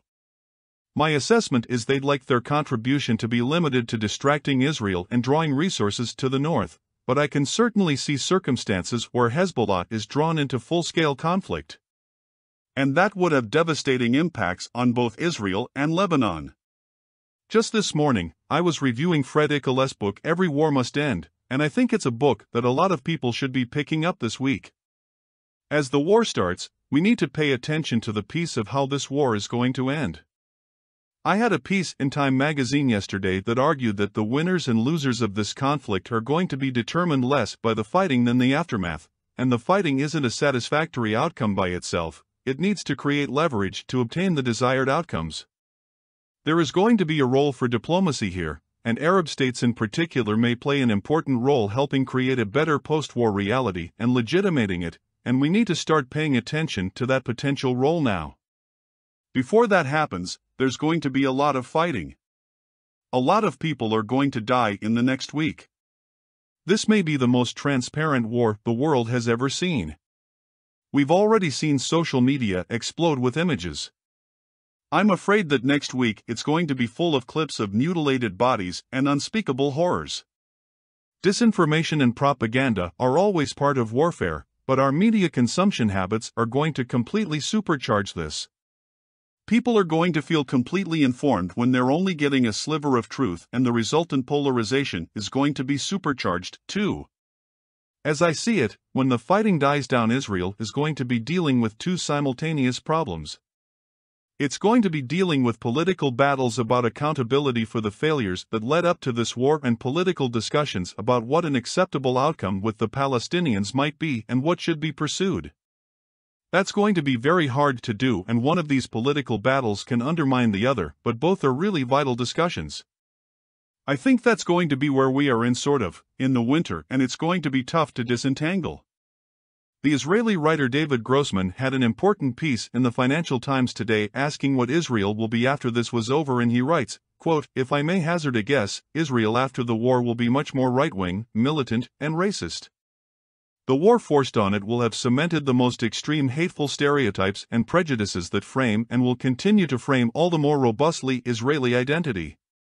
I'd argue that's not inevitable. It might not even be likely. But for Israel supporters in the United States and around the world, and for Palestinians as well, that will be a very difficult outcome if it comes to pass, and all of those outside parties have an interest in trying to ensure that it does not." Why don't I end my comments there? And I'd be happy to add comments after all of my other colleagues have spoken. Thanks very much, Andrew. Mr. Schwartz said, "John, thanks very much." And next I'd like to introduce Dr. Seth Jones, who is the Senior Vice President at CSIS. He's our Harold Brown Chair and Director of the International Security Program here at CSIS. Seth, the floor is yours. Seth G. Jones said, "Thanks, Andrew." Thanks, John. Great to be on what is an all-star panel, and an honor to be on it. Let me just briefly touch on one military and one political issue, and I'll try to be brief and leave room for the discussion. Israel has announced that its military objective is to destroy Hamas, largely, with its political and military leadership dead, captured, or underground, and much of its infrastructure and weapons demolished. I'm skeptical that Israel will be able to destroy Hamas for reasons I'm happy to get into. Nevertheless, that for Israel to accomplish these objectives, or at least to attempt to, I don't see any other viable option, than an occupation of Gaza, and I'll get into more details, some of the complications on that in a moment. That occupation, whatever it looks like, certainly going to be costly to Israel. A range of us have been looking at and have been over to Israel, including recently to look at CAS Lead, Operation Pillar of Defense, Operation Protective Edge, and a number of other Israeli operations in Gaza, the West Bank, Lebanon. I was there just recently during Israeli operations against Hamas and others in Jenin back in June and July. But this war is going to be different for a number of reasons. I think we have already seen the beginnings of the Israeli operation blanketing Gaza with ISR, intelligence, surveillance, and reconnaissance assets, seeking information house to house, floor by floor, operational awareness. The challenge, I think, one intelligence challenge is going to be, for anybody involved in urban combat, whether it's been in Fallujah or anybody that's spent time, on the ground in Gaza or the West Bank, is distinguishing terrorists and their support network from civilians, which is very difficult in an urban environment. I mean, IDF soldiers have extraordinary competence in operations in both the West Bank and Gaza and, obviously, up north in Lebanon. But when you're facing extraordinary stress, Hamas and other militants and civilians trying to kill you in a densely packed urban environment and have to make very quick decisions with your finger on the trigger with imperfect information, it's going to lead to civilian casualties. So I think we should expect that. Israeli operations will also include, in addition to those ground forces, dismounted infantry, armored personnel carriers, because you need those to bring in forces, the Merkava tanks, and bulldozers, which they have traditionally used for ground operation. We've already seen them using fixed-wing aircraft, the F-16 and F-15s, among others, attack drones, such as the Hermes 450 and the Heron 900, and then helicopters. So, there's a little bit of the military objective, the kinds of capabilities they're going to use. I'm happy to get into the difficulties of the urban environment in Gaza, which are complex. But I just want to end on a brief comment on the challenge of what to do when major combat operations start to wind down, because they will at some point, and the big question for me is, what will law and order look like, in some capacity, in Gaza? Clearly, the Israelis aren't going to be able to trust Hamas, Islamic Jihad, or any of the groups on the ground. The Palestinian Authority has next to no legitimacy, particularly in Gaza, and has shown very little competence in governing. So this raises the prospect of some temporary solution to an occupation of Gaza, checkpoints, monitoring population movement, conducting occasional raids, and trying to build a much more robust and heavily mined border between Gaza and Israel. But as Clausewitz reminds us, war is a continuation of policy by other means, and I just end this, and happy to get into this. I think there are some huge questions about what the next step is for some at least temporary law and order and governance of Gaza, which will be a very, very delicate and difficult decision-making process. Hand it back to Andrew. Mr. Schwartz said, "Seth, thank you very much." Now I'd like to introduce Mr. Norman Rule, who is non-resident senior advisor with the CSIS Transnational Threats Project. Mr. Rule is a former senior U.S. intelligence official, having served for 34 years in the CIA managing significant programs relating to the Middle East. Mr. Rule, the floor is yours. Mr. Rule said, "Great. Good morning. It's a pleasure to be with you and to be a part of such an august group of individuals. I'd like to speak about Iran, specifically, briefly, two issues. First, what are Iran's goals in this war, and what role has Iran played leading up to this, and what are the most likely wildcards or significant wildcards we should consider? Iran's goals range from the obvious, deleting Israel, damaging rapprochement with the Arabs, but also it goes beyond that. Iran would hope that Israel is involved in a long-term conflict because this erodes Israel's public credibility in a region where Gulf Arabs and others are increasingly comfortable in dealing with Israelis. This conflict also has the potential of drawing in the United States, and that brings about the same benefit if the United States, like Israel, can be seen as involved in producing significant Palestinian civilian casualties, that erodes the confidence, trust of the United States and creates problems in the street. Iran is seeking to project power in the region as a way of demonstrating once again, to all of its neighbors, it needs to be taken seriously, it can't be ignored, and its equities and demands in the region will need to be given respect and engaged. Iran is also seeking to inject itself into great power issues. As this moves forward, you can see Iran playing a role, for example, on hostage issues.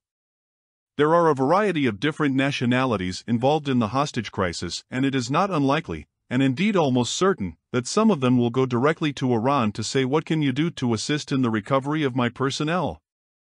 I would look at China, for example, as being something there. Iran is also going to shape its proxies in the region with their behavior. Iraq is obviously going to be of concern to the United States as to how they deal with proxies in Iraq and in Syria and what that means for our counter-ISIS operations, embassy operations, and protection of our forces. If I had to point to a wildcard involving proxies that I believe is the most dangerous, and indeed, in the coming weeks perhaps the most likely significant disruptor involving proxies that would touch multiple global equities, it's actually the Houthis. So here is the scenario. The Houthis fire a medium-range ballistic missile at Israel. The Houthis launch 2 attack drones against Israel. Who responds? How much time and energy does Israel spend on this? Does the United States involve itself in suppressing Houthi activities?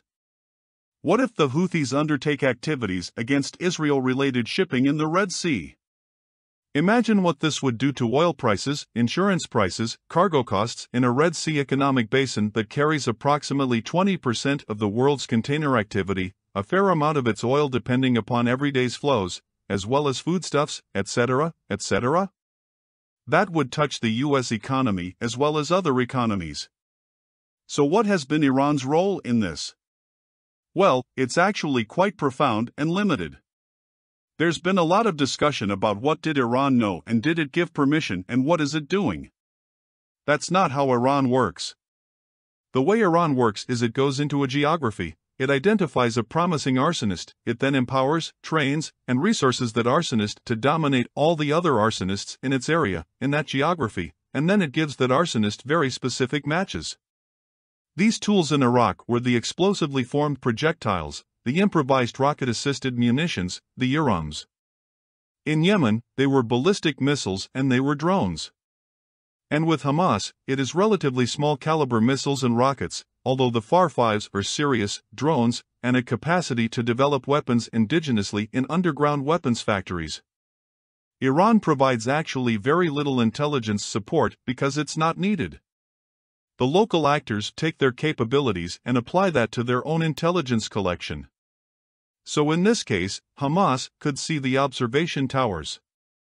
Hamas would know through Google Earth where a storage facility was located. And they conducted various attacks. The rocket, the Hamas fires are generally relatively inaccurate and are aimed at city centers and not necessarily specific Israeli locations. And of course, the multiple terrorists who came across the border were not terrifically sophisticated, they were just armed with assault weapons and told kill any civilian and bring anyone you can bring back. For Iran, they're going to Project Defiance. They're going to try to compel the Saudis and others to stay close to the Arab Street and to criticize and to stay away from Israel. The Iranians are also going to highly propagandize any civilian losses to raise the tension of the Arab Street in essence because it does constrain the activity of Saudi Arabia, the Emirates, and others. It is likely that Iran is going to seek some sort of regional conference or some sort of regional effort to handle the day after, if only because that once again puts Iran in the center of all its activities. There will be countries looking to Iran in coming days to see what it can do. That will encourage Iranian negative behavior more than Iranian positive behavior. The Raisi regime has propagated an assertive and at times aggressive foreign policy. It's seeking to demonstrate right now, as Iran goes through the beginning stages of what would be its leadership transition to a post-Khamenei era, that this current policy can achieve strategic gains. I'll stop there for other, smarter people. Thank you. Mr. Schwartz said, thanks very much, Norman. Next up, we have Dr. Daniel Byman, who's a senior fellow in our Transnational Threats program. Dan, the floor is yours. Daniel Byman said, let me talk about two different issues that my colleagues did not address in depth. The first is hostages. This is an off-the-chart number of hostages that Hamas has taken. In the past, we've seen limited operations where they've captured a soldier, or we've seen Hezbollah capture soldiers who were wounded and then died, and Israel has done mass exchanges of Palestinian prisoners for these, in the one case, over 1,000 prisoners for one hostage. And here you have 150, and this is going to pose multiple challenges in the days to come. First of all, there's an immediate tactical challenge. These hostages will be dispersed and some will probably be held in tunnels underneath Gaza. And when Israel goes after the tunnel network as part of a military campaign that Seth talked about, it has to worry that it's going to put the hostages at risk. In the past, that would have been an absolute no-no, that Israel was incredibly sensitive on this issue. However, it's possible the rules have changed on this and Israel is simply saying, this is a war, hostages will happen, and we're not going to have military operations deterred by them. The second point, though, is strategic use of the hostages. Hamas has threatened to execute them in response to Israeli military operations.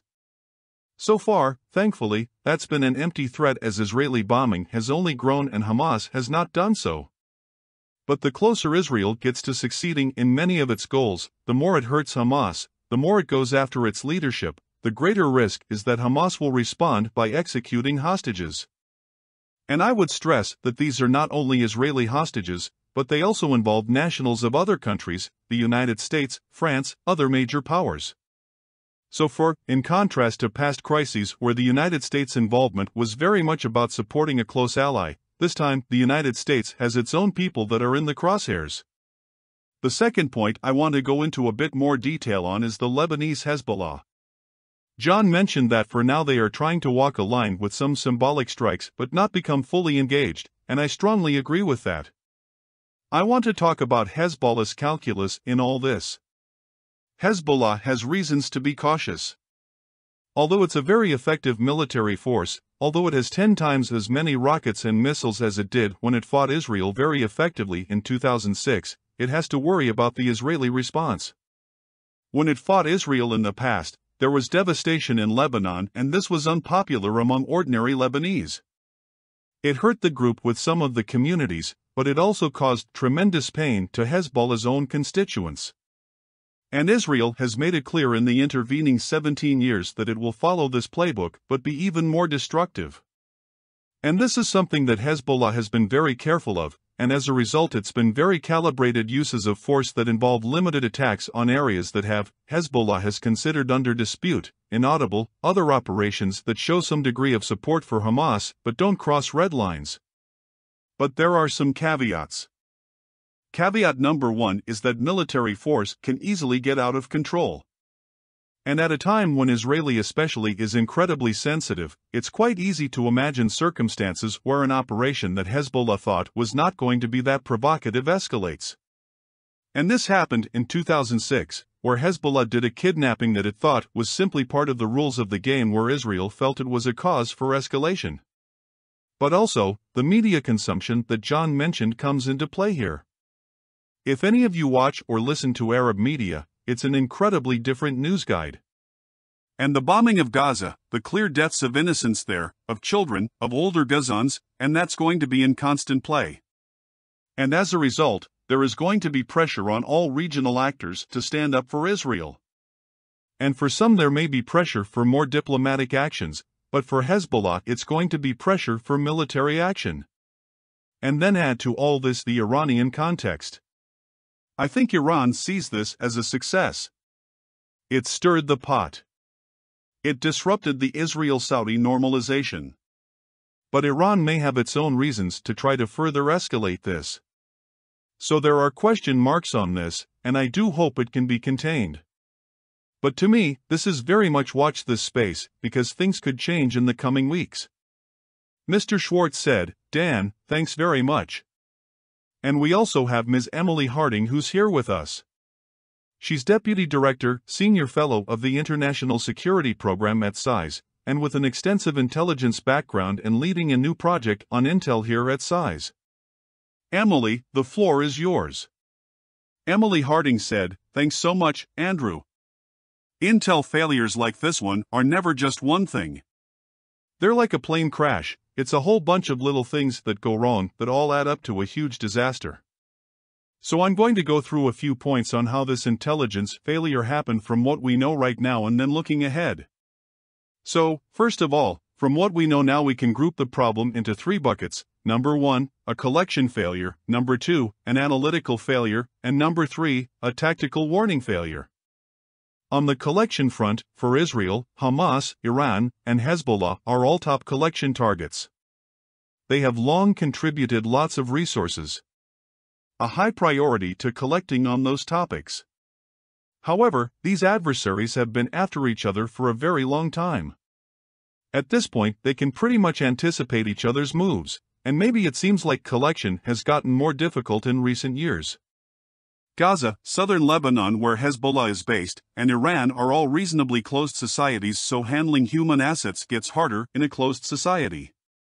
In addition, Hamas seems to have conducted a denial and deception campaign in the run-up to this invasion of Israel. One thing that we saw was that Hamas leaders were speaking on a line they knew Israel had tapped to talk about how they had absolutely no interest right now in engaging in any kind of massive operations, and that seems to have worked. The Israeli analysts seem to have actually accepted that as true. Also, I really question whether Iran's recent capability advancements in the cyber sector have translated over to Hamas. As we know, Israel is one of the most sophisticated actors in the world when it comes to cyber activity.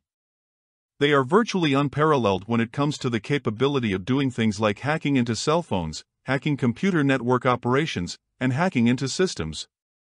Iran has gotten much better both at cyber offense and defense, and I am questioning whether or not Iran may have provided some of that assistance to Hamas in order to help them boot Israel off their networks in recent months. Again, this is just speculation. I haven't seen any indication of that. But it kind of fits with the pattern that we just saw. So that's the collection challenge. On the analytical challenge, some news pieces have come out lately suggesting that Israeli analysts were briefing the Israeli national security establishment in recent weeks that they thought Hamas was deterred. This is the kind of thing that we see where there's a failure of imagination. The Israeli analysts may not have been able to imagine a massive multi-front attack like this.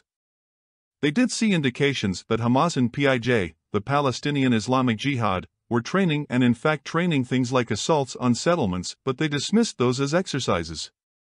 Third, we have this issue of tactical warning. The New York Times piece that came out a few days ago was really excellent and laid out how some of these pieces had come together to create this disaster.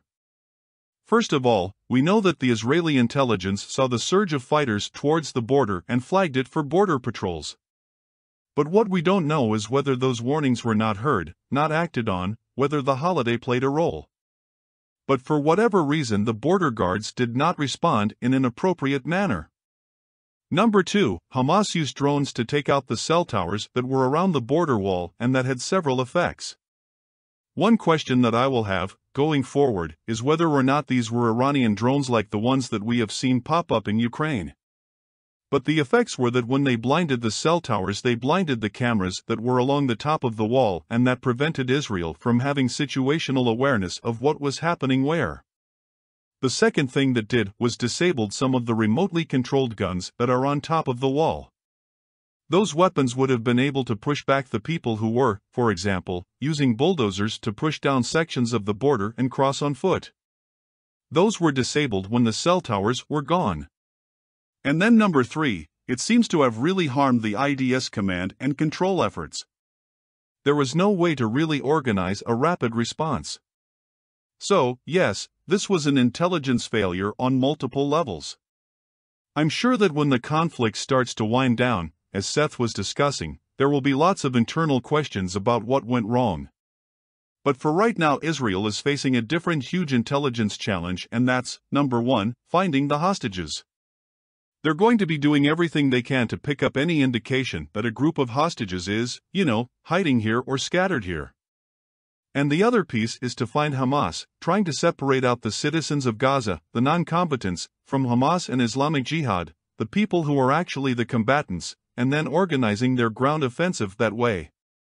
I published a commentary a few days ago on CSIS website laying out this intelligence failure argument in much more detail if you're curious. I also just wanted to focus on, 2 additional things. Dan mentioned that the Arab news is very different than some of the news coverage we're getting in the US. I'm in Europe right now, and I wanted to point out that a lot of the European news is also different than what we're seeing in the US.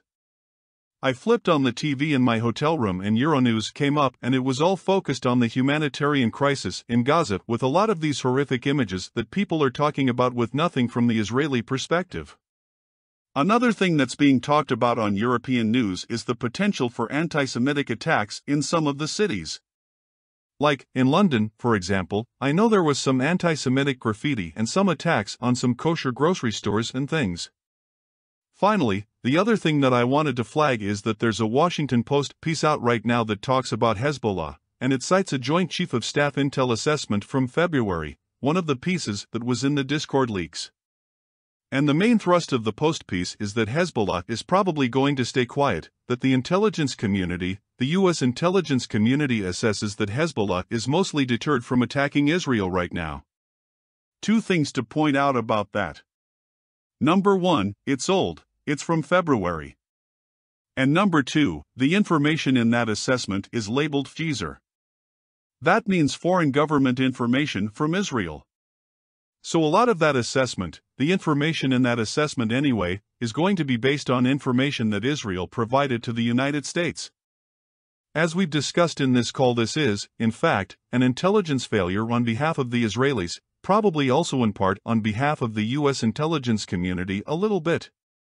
But I would take that reporting, the Joint Chiefs of Staff assessment, with a big grain of salt, given those two caveats. That's it for me. Mr. Schwartz said, Emily, thank you very much. And, Josh, we'd now like to open this up to questions. Colleagues, thank you for that great introduction. And we will go to the line of Tracy Wilkerson with LA Times. Please go ahead. Thank you. Hi. Thank you for doing this interesting briefing.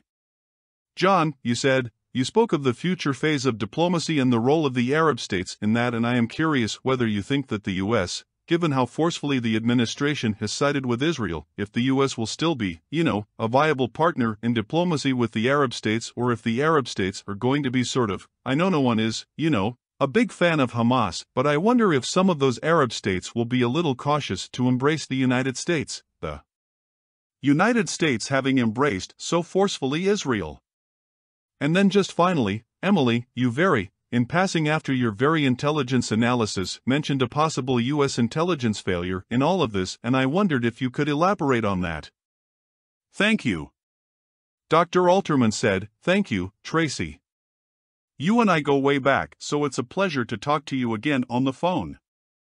Yeah, I think one of the important things to keep in mind is that all of the Arab governments, this is not talk about the Arab Street, which is different, but the Arab governments completely share the Israelis' assessment of Hamas. They see Hamas as an armed group that embraces political Islam that grew out of the Muslim Brotherhood. That's one of the bogeymen of all the Arab regimes, right? And the other is they see Hamas as a proxy of Iran, their second bogeyman. So from a government perspective, the Arab governments have a keen interest in trying to help create a situation in Gaza where Hamas is pushed from power. But there's a legitimacy problem. You certainly can impose that solution from outside, but would they like to facilitate it? I think they would like to facilitate it, and that's where the opportunity comes. Certainly, as we've talked about, some of the images coming out of this war can make things impossible. We'll have to see where this all goes. But I think the instinct of governments is if they can be helpful pushing Hamas from power, they'd like that. One other thing just to point out that I neglected to say in my comments, I think Hamas was much more successful than it expected to be on Saturday, and I think they were much more successful than they should have been for their own good. One of the interesting things, in Dan's comments, Dan and I also go way back, one of the interesting things in Dan's comments is he said having 150 hostages in some ways gives you less leverage than having 1 or 2 hostages. I don't think they anticipated having 100 or 150 hostages.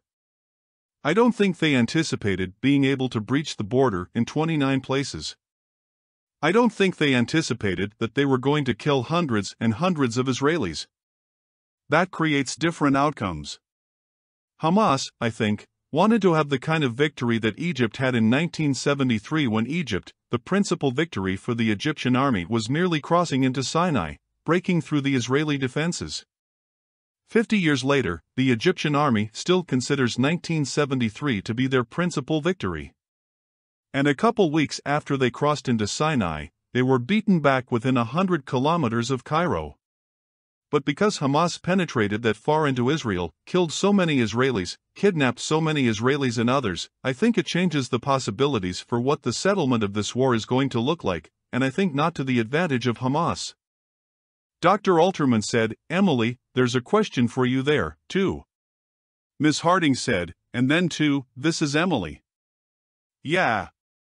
To answer your question about U.S. intelligence failure, as much as I hate to call out my former brothers and sisters in the intelligence community, yeah, I think they are going to have to be doing some self-analyzation, some evaluation of previous intelligence pieces, and what they knew and when they knew it, and what they wrote and when they wrote it. Intelligence sharing between the US and Israel really is a shared responsibility. In a lot of ways, there are places that the Israelis just know better and do better, and so the US leans pretty heavily on them for information. You know, conversely, there are some things that the US can do that we can share back with the Israelis. But when it comes to on-the-ground information, it's much more an Israeli show than it is a US show. That said, I mean, there's plenty of information out there. It will be really interesting to see what the US intelligence community comes back with as far as why this strategic surprise happened. Mr. Rule said, Emily, may I add to that wise comment? This is Norm. Ms. Harding said, yeah, of course, Norm. Go ahead. You know this quite as well as I do. Mr. Rule said, so I agree with everything you've said. I would like to expand that just a little bit and say this is an international intelligence failure. The United States has looked at the Palestinians as a terrorist threat since the 1970s. We have had robust intelligence collections over the programs over the years against this threat. But you move resources to the assignment or target where you perceive there to be the greatest threat. And if you develop a sense that this isn't the most important thing, or you're not going to have the same number of personnel and focus that you had when aircraft were being hijacked so frequently. But the United Kingdom has the same responsibility. And neither the United States or the United Kingdom allow Israel to take over the intelligence collection protective responsibilities for our own citizens in their country. But Egypt also has a responsibility and has an intelligence service that looks at the Gaza issue. Now, there's been a report that Egypt may have acquired information and shared it with the Israelis. I think it's very unlikely or not a significant report, because if the Egyptians had an inkling that something like this were happening, they would have shared it with a lot of governments very loudly because of the consequences to the Sinai and Egyptian equities. Last, it shouldn't be forgotten that the Qatari State Security Service has a responsibility to monitor the Hamas political leadership in Doha. So I think, pulling back from this, you're going to see a number of intelligence services may have had a very particular paradigm of Hamas that shaped how they pursued this issue. And it's easy to say that Israel got it wrong, because they did, but so many other very serious actors, sober, thinking counter-terrorist professionals, really were in the same boat. Dr. Alterman said, let me jump the queue and ask you a question. Are you confident that the Hamas political leadership in Doha knew that, or the Hamas political leadership in Lebanon knew that this was going to happen? Mr. Rule said, no. Dr. Alterman said, in terms of operational security and the way they were able to surprise the Israelis? Mr. Rule said, no, but that's a question that should be addressed in an intelligence hotwash of this issue. And I can't rule it out that they at least had some sort of knowledge that something was happening so that they could prepare political statements, that they could prepare the aftermath, prepare for their own safety and security in the aftermath of this event. So I can't prove a negative, but what I can say is they are not isolated actors in this event. And all the various regional players need to focus on a terrorist organization, that's the basic rule of thumb, and we don't release political actors from such focus. Ms. Harding said, yeah. This is Emily. I think that I'm totally glad that you brought up some of the regional actors and the shared responsibility there, Norm, because it's absolutely true. I think we have to look at both what seems to be dramatically improved Hamas operational security. I mean, the fact that an operation this big, that involved this many groups and this many people, did not leak in a more direct way is really kind of astonishing. But then also, from the other side of things, I think we have to look very carefully at just how these parties were sharing information. This is probably going to be one of those incidents where everybody was expecting Hamas to do kind of lowboil things, to do things like exercise, there to be a low level of chatter, so you see one data point, you dismiss it. Why did nobody put all the data points together and realize that, wait a second, this exercise looking at taking over a kibbutz looks a little bit like this conversation that may have happened over here, and why are they having this conversation on a line where they think we might be listening? So looking at all of those pieces put together is a really challenging intelligence question, but it's one that you absolutely have to do. And we will go to the line of Barbara Usher with BBC. Please go ahead. Just in terms of what someone, I think it was Mr. Alterman, was saying that Hamas maybe had achieved more than it expected to, I see that one of the spokesmen, Abu Obaida, said exactly that, it achieved more than it had hoped for. But my question is different. I wanted to ask Mr. Alterman where you think this leads U.S. Mideast policy and whether it shows that the Biden administration's approach has been a failure. I'm interested that Blinken keeps talking about in a very binary way the two paths, you know, one is normalization in a path to stability and the other is nihilism. And, of course, not, obviously, that simple. And whether you think it was an indication, a failure of U.S. policy that they sort of dropped the ball on the Palestinians themselves. Dr. Alterman said, "Thank you for that question. It seems to me that from a question of U.S. diplomacy there's a limited amount the United States can do when neither the Israeli side nor the Palestinian side saw either an urgency or a necessity to move forward on diplomacy. From a diplomatic perspective, and I know an awful lot of diplomats, as do you, all of these crises are exactly what diplomats see as opportunities, because now there will be both an urgency and necessity perceived on both sides to change the outcomes here. So I'm not sure that any action by the Biden administration from 2021 to a week ago would have galvanized movement on Arab-Israeli issues. I don't think the Israelis were interested in it, and I don't think there was a Palestinian party that was interested, either the Palestinian Authority or Hamas, in Gaza. But the coming weeks and months are going to provide an awful lot of opportunities for diplomacy. As I talked about, you're also going to have polarization/alienation. There are going to be people who say this exactly proves that you can't make peace with those people. But from a perspective of diplomats never accept that. Diplomats argue that you have to move things in the right direction and deal with imperfect outcomes. And it seems to me that the moment for diplomacy is going to come, and what Secretary Blinken is doing in the Middle East now is planting the seeds of precisely that diplomacy. Mr. Schwartz said, "Josh, we'll take another." Operator said, "We'll go to the line of Jeff Selden with VOA. Please go ahead." 2 questions, if I may. First, how well prepared do you think Hamas is for the fight that's to come with Israel in Gaza? Can Hamas win? And with the Hamas endgame, what does that look like? And then, also, given the capabilities that were demonstrated by Hamas, the operational silence, the different platforms it used, its propaganda campaign that went along with this, is there a need for the US and the other countries you mentioned to start re-evaluating all of Iran's proxies for what they might be able to do? Is there a chance that the underestimation of some of these groups goes far beyond what we saw with Hamas? Thanks. Mr. Schwartz said, "Seth, do you want to take that?" Dr. Jones said, "Yes." "Yeah, this is Seth. I can start. Dan and I are actually working on a piece together which touches on some of this. I mean, just on the Hamas question, the urban terrain for anybody that has been to Gaza it's difficult terrain for any experienced military, including the IDF, to operate in, and so I think when you look at the actual urban terrain, you've got narrow alleys, you've got concrete buildings of different heights, you've got warrens. Hamas and actually other groups, we're talking a lot about Hamas, but there certainly are other groups operating in Gaza, including Palestinian Islamic Jihad. There will probably be civilians that pick up weapons and fight. They have an intimate knowledge of Gaza's streets and alleys, underground facilities, including tunnels, buildings. And so as IDF soldiers make their way through Gaza, they've got to have to deal with the improvised explosive devices, suicide bombers, anti-tank missiles, RPGs, drones that Hamas has some capabilities. But I do think, at least the early part of this fight, the Israeli intelligence collection capabilities and the fact that Gaza is entirely surrounded does mean that Hamas probably will lose a large number of its military leadership and political leadership that are currently in Gaza. Some may be able to hide effectively, but I think we'll see Hamas take extremely heavy casualties.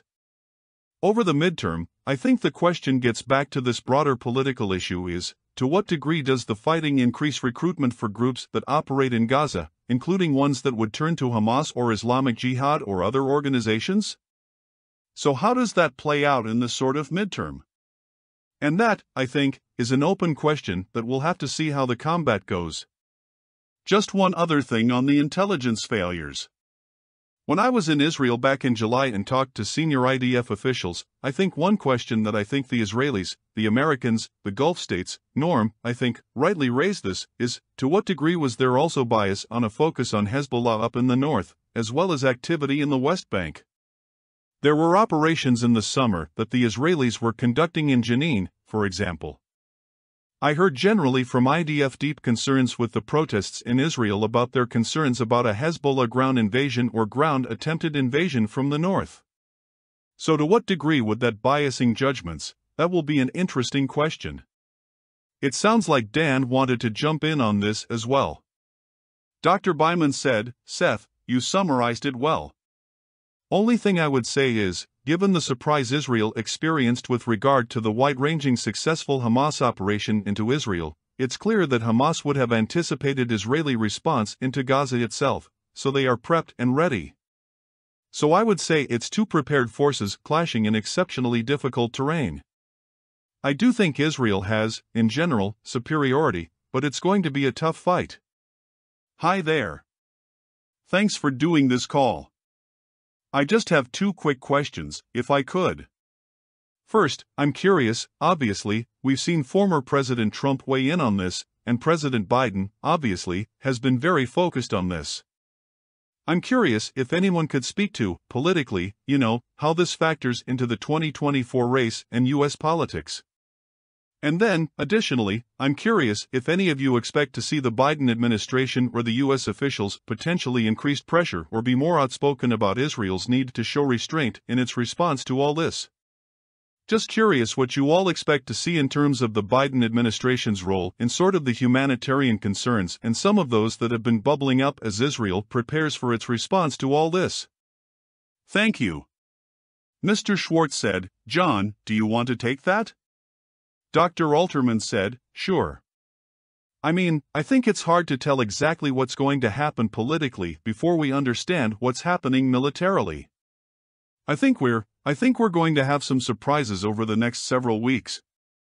And I wouldn't want to prejudge them.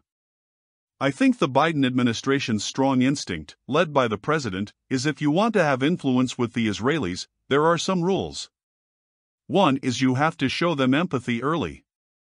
And every American president dating back to Carter who hasn't been very good at empathy has had problems with the Israelis. And everyone who has been good at showing empathy has had good relationships with the Israelis. So what we've seen out of the Biden administration is the president, in particular, trying to keep Benjamin Netanyahu very close, with the purpose that when you need to have influence down the road you need to have that foundation of trust. This administration is going to be very reluctant to criticize the Israelis publicly. I don't think you're going to see this, concerns being communicated over Twitter. What you see publicly, I think, is after things have been communicated for days strongly and privately. And to the extent the administration can keep its concerns private, it will, partly to reassure the Israelis. But the downside of that, and we talked a little bit about European attitudes and Arab attitudes, the downside is a sense the U.S. is doing nothing and sitting on its hands while the rest of the world is seeking to pressure Israel, and why is the U.S. not joining? President Biden in particular, who has seen himself as a Zionist, pro-Israeli for half a century, has been dealing with Benjamin Netanyahu I think more than any other global leader, because he and Netanyahu have been active in politics for literally, I think, for decades they've known each other. I think Biden will be willing to take that hit because he thinks that it serves the policy objective of moving Israeli policy. Dr. Jones said, yeah, can I jump in for 1 second? Just briefly, I think it's sort of an interesting question.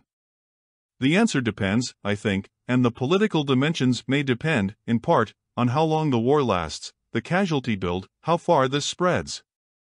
Does it spread to the West Bank? Does it spread within Israel itself, with civil strife? doesn't spread north, not just to Lebanon but to Iranian actors in Syria or Iraq? All of which have standoff capabilities that can reach Israel or Yemen, as Norm raised. So I think there are a range of questions that will impact the political dimension. We're very early in this. And if you look at the casualty numbers, it's both sides. The Israelis suffered during the Second Intifada, just over 300 IDF soldiers dead, roughly. During Protective Edge, just under 100. But the casualties on the Palestinian side have been in the thousands. This war is likely to be more significant and brutal, based on what's just happened in Israel. So as we see casualties mount on both sides, including civilians, this will, I think, put pressure on political actors outside of Israel to try to keep those numbers down as much as possible. But there are a range of questions like, how long does it last, how far does it spread, that I think will impact. And we're still very early on, as John noted. Mr. Schwartz said, "Terrific. Thank you, Seth." Oh, thank you very much. Just a couple of quick questions on the hostage situation. I heard what you said, Daniel, that the rules may have changed. I think what you were essentially saying is they might have to accept some level of collateral damage there. Where does that leave the U.S.? What options are left for the U.S., obviously, under also a lot of pressure to get citizens it suspects of being held out? And which regional actors might play a role there? I heard Norm talk about Iran, but presumably that's not an option for the U.S. So which regional actors can the U.S. look to? Dr. Byman said, so this is going to be a huge question. And in a way, that, in my view, at least, the media storm about this has not begun. We're going to start to see live video released of individuals pleading for bombing halts because they feel threatened. We'll see family members that are understandably tremendously concerned about the safety of their loved ones. And that will increase political pressure on the Biden administration. I think the countries that are most likely to be of assistance to the United States in this are Qatar and Egypt, Qatar and Turkey, where they both have provided various forms of support to Hamas in the past but also have good, if far from perfect, relations with the United States. So they are potential go-between on hostage issues. Egypt in the past has played a role in negotiations as well, but Egypt itself is in a difficult situation. And I want to go back to a point that John said about unexpected consequences. I'm not sure Hamas thought, hey, we're going to do a massive operation and we'll get a bunch of American hostages. I think they basically rounded up whoever was there, and some of them happened to be Americans either visiting or, in many cases, dual citizens. So this is something that Hamas may not want. And may actually be moments when they do goodwill gestures, releasing children and the elderly. And other nationalities may come into play here as well. The Biden administration has said that it might request supplemental funding from Congress next week regarding Israel. Could you guys preview at all what you might expect to see in such a package? Thank you. Mr. Schwartz said, Emily, do you want to take that one? Ms. Harding said, sure. I'll start off, and I might hand it off to Seth to talk about what particular weapon systems the Israelis might want more of or be asking for here. I mean, Congress seems that it is poised to provide Israel a lot of what they want and what they need, even if it's a way of signaling support more than giving them precisely the equipment that they need. I guarantee there'll be conversations behind the scenes about opening up any taps of intelligence that we have. We've already seen them move a carrier strike group into the Mediterranean over closer to Israel. I'm sure there is a deterrent mechanism and then also as a way to provide ISR if needed. But, Seth, I would ask you to talk about specific weapon systems. Dr. Jones said, yeah. Good question. I know there's been a lot of debate about types of weapon systems. If you look at what the Israelis are likely to use in Gaza, there's, I think, going to be a premium on precision weapons, particularly ones coming from air assets. The Israelis fly an F-15 and F-16s, including F-15 and F-16s. They also fly drones that will shoot U.S.-manufactured missiles, including the Hellfires. So munitions, I think, is key. Also on the air defense side, particularly if we see additional significant amounts, additional Hamas firing rockets, or if this expands to include the West Bank and some of the Northern Territory, air defense capabilities for Iron Dome and other Israeli air defense systems, and possibly also small arms that Israel might need. I mean, Israel's got a lot. I think the question is also for deterrent purposes. The more that Israel goes through in Gaza, it wants to have sufficient stockpiles for deterrence purposes directed at the Syrians and the Lebanese, and at Hezbollah operating there, as well as in the West Bank. So there's a short-term need for weapons system for current operations, as well as for deterrence purposes to keep this from spreading. And the US has already started sending in aircraft with the range of these kinds of weapons systems. Ms. Harding said, I would just add to that, this is Emily, again. I would just add to that as well that there will be debates on the Hill, or at least vocal opposition on the Hill. Folks saying that we can't keep supporting Ukraine and support Israel. I would go ahead and throw a flag on that and just say that there's no reason whatsoever that our support to Ukraine should be influenced by support that we are handing to Israel. It's just a different circumstance. And, as Seth rightly points out, Israel already has a lot of what it needs here. So that I think it's a red herring to say that we're going to shift all of our support for Ukraine over to Israel because we have to do that. Dr. Jones said, this is Seth again. Exclamation point on that. The weapon system that the US is providing to Israel in general are not the ones, for the most part, US is providing to Ukraine. Javelins, Atoms, Excalibur, GMLRS. That's what we're providing to Ukraine, and obviously others. I don't think there's any expectation that any of those will go to the Israelis.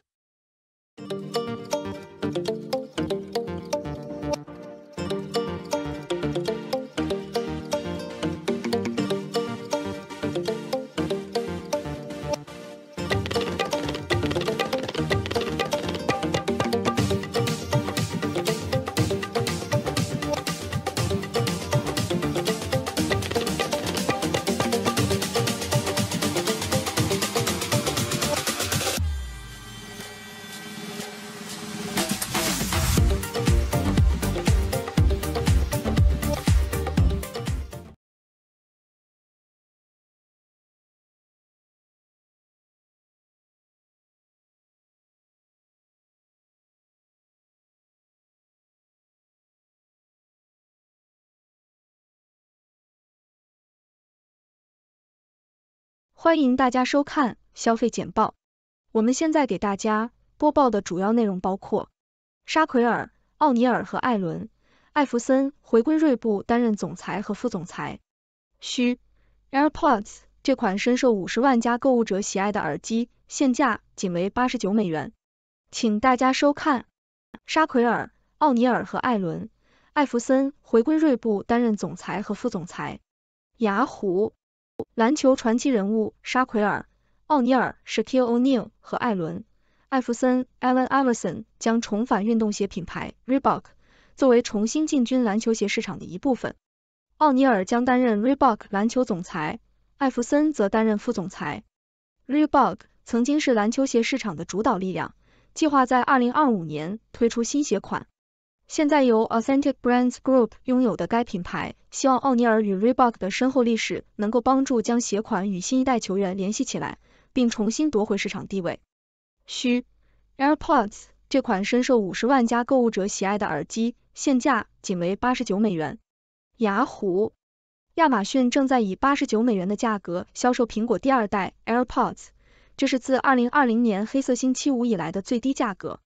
这款耳机可以轻松连接到 iOS 设备，并在单次充电时拥有5小时的电池续航时间，而充电盒可以为 AirPods 充电5次，然后需要自己充电。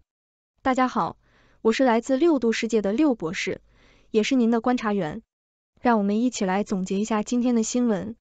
首先，我们得知篮球传奇人物沙奎尔、奥尼尔和艾伦·艾弗森将回归锐步，担任总裁和副总裁的职位。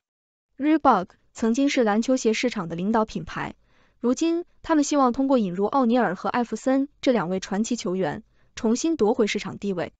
相信他们的深厚历史和经验将有助于与新一代球员建立联系，并让 Reebok 重新焕发活力。接着，我们有一个小秘密要告诉大家 ，AirPods 这款备受喜爱的耳机，现在价格仅为$89。亚马逊正在以这个超低的价格销售苹果第2代 AirPods。这款耳机不仅可以轻松连接到 iOS 设备，还具有长达5小时的电池续航时间，并且充电盒可以为 AirPods 充电5次。这个价格真是太划算了，是不是让你心动了呢？最后，我想听听你们的看法和想法。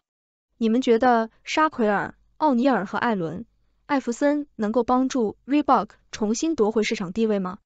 你们会入手这么优惠的 AirPods 吗？欢迎大家参与讨论并提问，我期待着听到你们的声音。你有什么样的想法？谢谢您的收看。上面播报的内容是6度团队推荐的全球专业媒体、智库、政府机构和行业专家的最新报道、分析简报，更详细的内容，请大家去这些媒体、智库的网站阅读。这些内容并不一定反映6度简报的立场，亦不能作为任何决策的建议。6度团队由专业媒体人、学者、科学家组成的独立新型媒体，大家可以根据自己的专业要求订阅各种简报，网址是6dobrief.com。您在世界任何地方都可以通过电邮收到6度简报。Ladies and gentlemen, I am delighted that my long-awaited visit to China finally is taking place. Firstly, because there is always excellent reasons for coming to China. And this time, I came to China to hold a strategic dialogue with the Chinese government, to lay ground for the future before the end of the year, European Union-China summit that will take place here in Peking. And secondly, because as the Chinese proverb says, those who wait, time opens the doors. And that is exactly what is happening today. I waited, and the doors of Beida University have opened up, and that's a great honor for me. And I thank to all of you for your attention. I know this is a very prestigious university, established back in the late 19th century. It is a symbol of China's long and rich history. And history is important.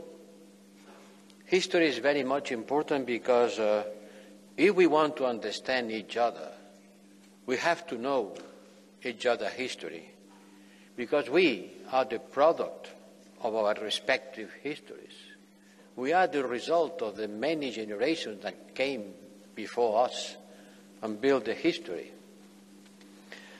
History is a precious guide that can help us to understand and respect each other. But history should not be a straitjacket that can explain and justify everything. We need to remain faithful to our histories, to our respective histories, and to our cultures. That's what we are. But at the same time, we must be aware that the success of international relations, and international relations are also about power, depends on each of us being able to transcend constraints and differences so that we can work together for a prosperous and sustainable common future. We Europeans, we need to work with China, and China needs to work with us. And that is today more necessary than ever, since the world in which we live has become much more interdependent and at the same time much more conflictual. There are more conflicts in the world today. And our relations, the relations between China and the European Union, are not an exception to this trend. And this trend, I call it a conflictual interdependency. And my question, and the reason of my travel to China is, how can we make this interdependency be less conflictual? We will become interdependent. How can we be less conflictual? This is precisely the reason of my travel to China and our meeting here today. How can we share our different visions of the world? Be frank about the obstacles that we face in our relations, and consider the ways and the means that we could use in order to improve them, or at least managing these relations more effectively. Ladies and gentlemen, let me start by telling you in a few words what is the European Union and how the European Union sees the world. You know that the European Union is a unique entity.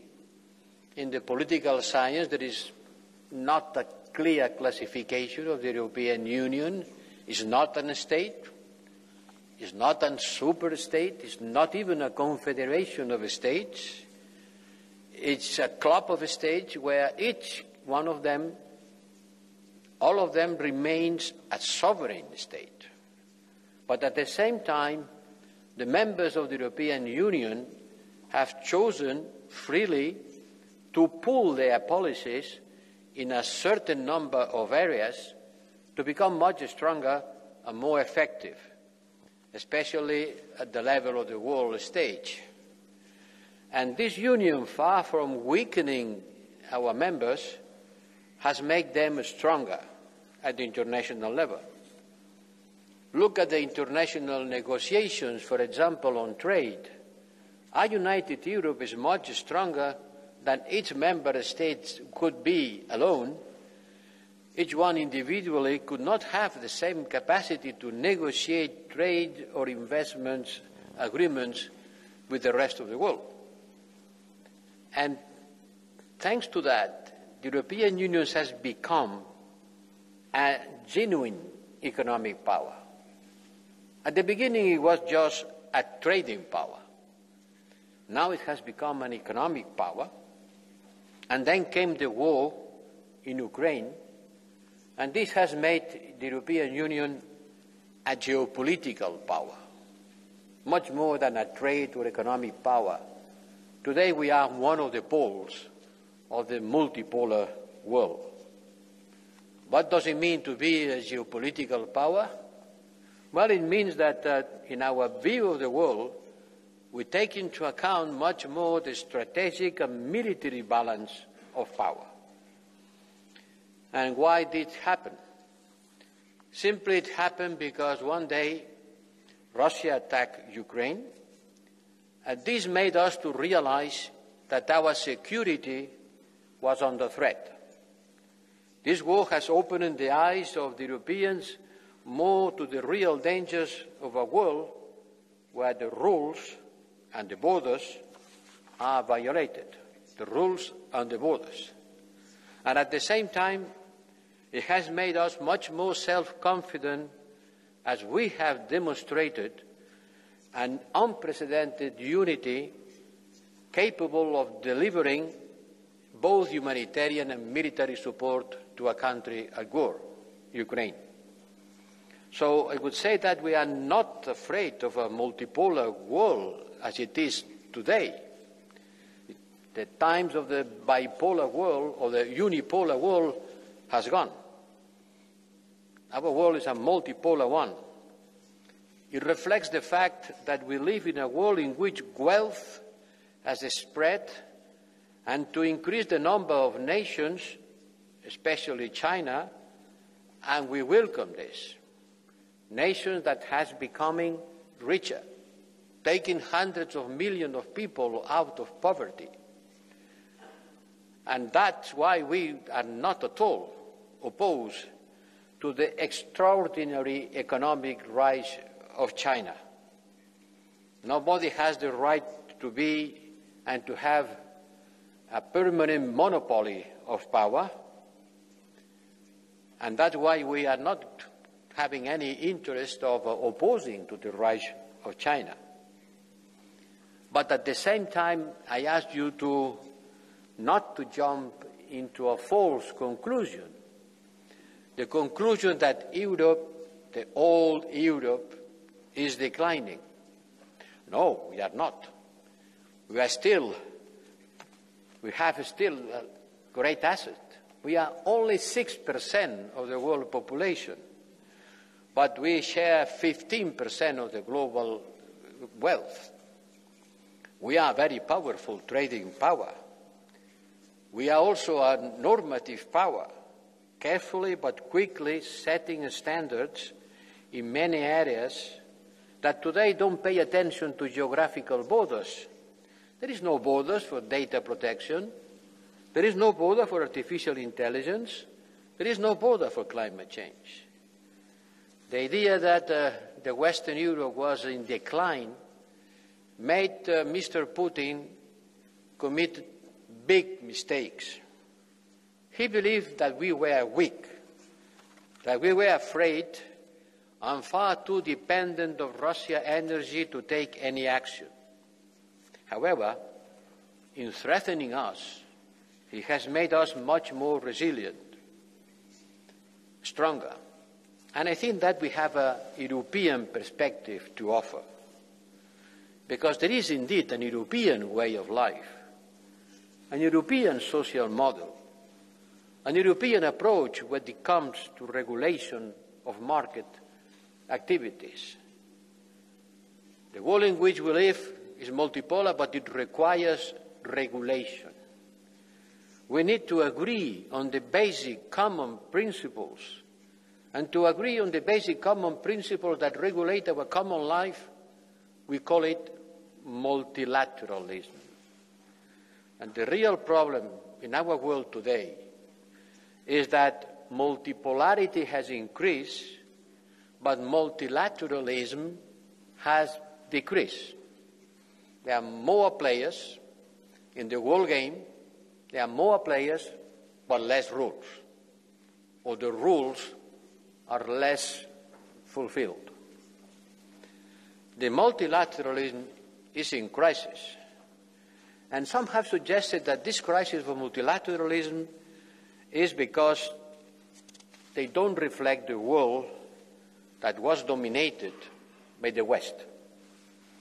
But does it mean that the principles of the United Nations Charter are obsolete? Does it mean that the Universal Declaration of Human Rights is obsolete? Does it mean that the United Nations agencies, funds and programs, as the World Trade Organization or World Health Organization or the International Labour Organization, are all obsolete? Well, if people want to change these institutions, they must explain very concretely why they want to change it, and more importantly, how they want to change it, and what they would replace to them. We don't question the need to reform of many international institutions.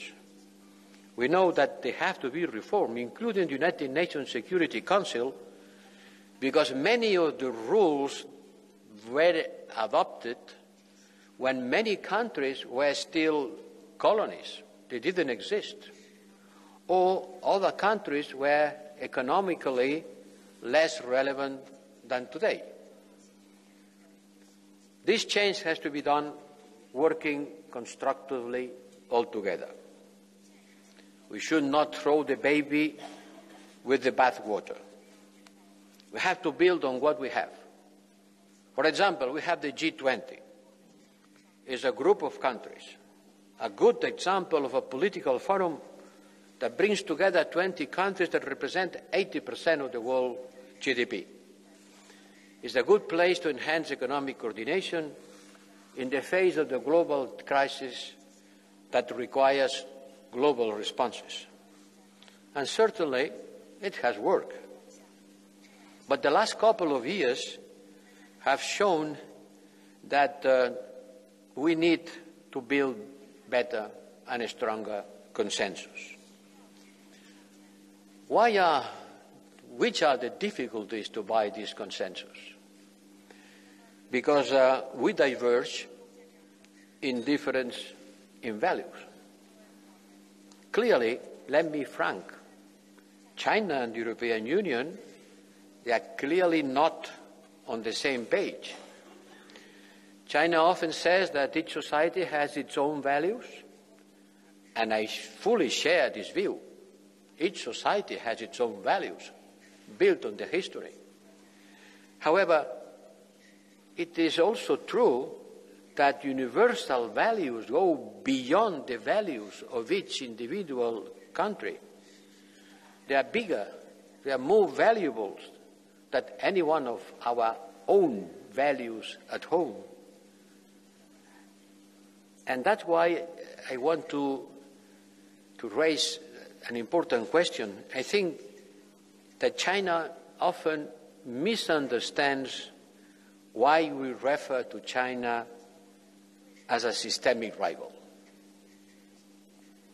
China tells us all the time, we are strategic partners.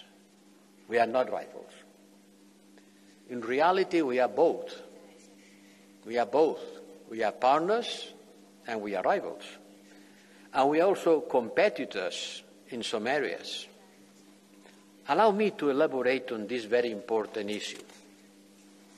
Look, at the United Nations Human Rights Council, China seeks to promote the idea that economic and social rights take precedency over political rights and individual freedoms. And we take a very different view, that all rights are equal and indivisible, and that economic rights are perfectly compatible with political rights. And by having this different approach, we have different views. And these different views bring us to a certain rivalry, but a peaceful rivalry. It's a rivalry rooted in a lack of compatibility between our values, but is not a gesture of hostility.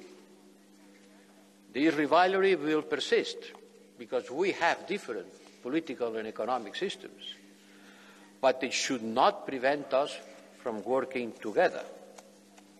I will back to this very important point later. But let me now say that in order to face the real challenge of a form of multipolarity on the foundation of shared values, we have to prevent the fact that the rule of the stronger prevails. We have to avoid that the strength makes the right. We have to prevent the right of the stronger. And for that we have to build rules. The rules precisely exist to protect the small against the big, the less wealthy against the rich. And our commitment to multilateralism is back our record of accomplishment, and we are the biggest supporter of the United Nations. And we try to abide by the rules, living by multilateralism, which cannot be based on cherry picking, accepting the rules of the WTO, but not those of the United Nations Convention of the Law of the Sea. We cannot choose the laws that we want to fulfill.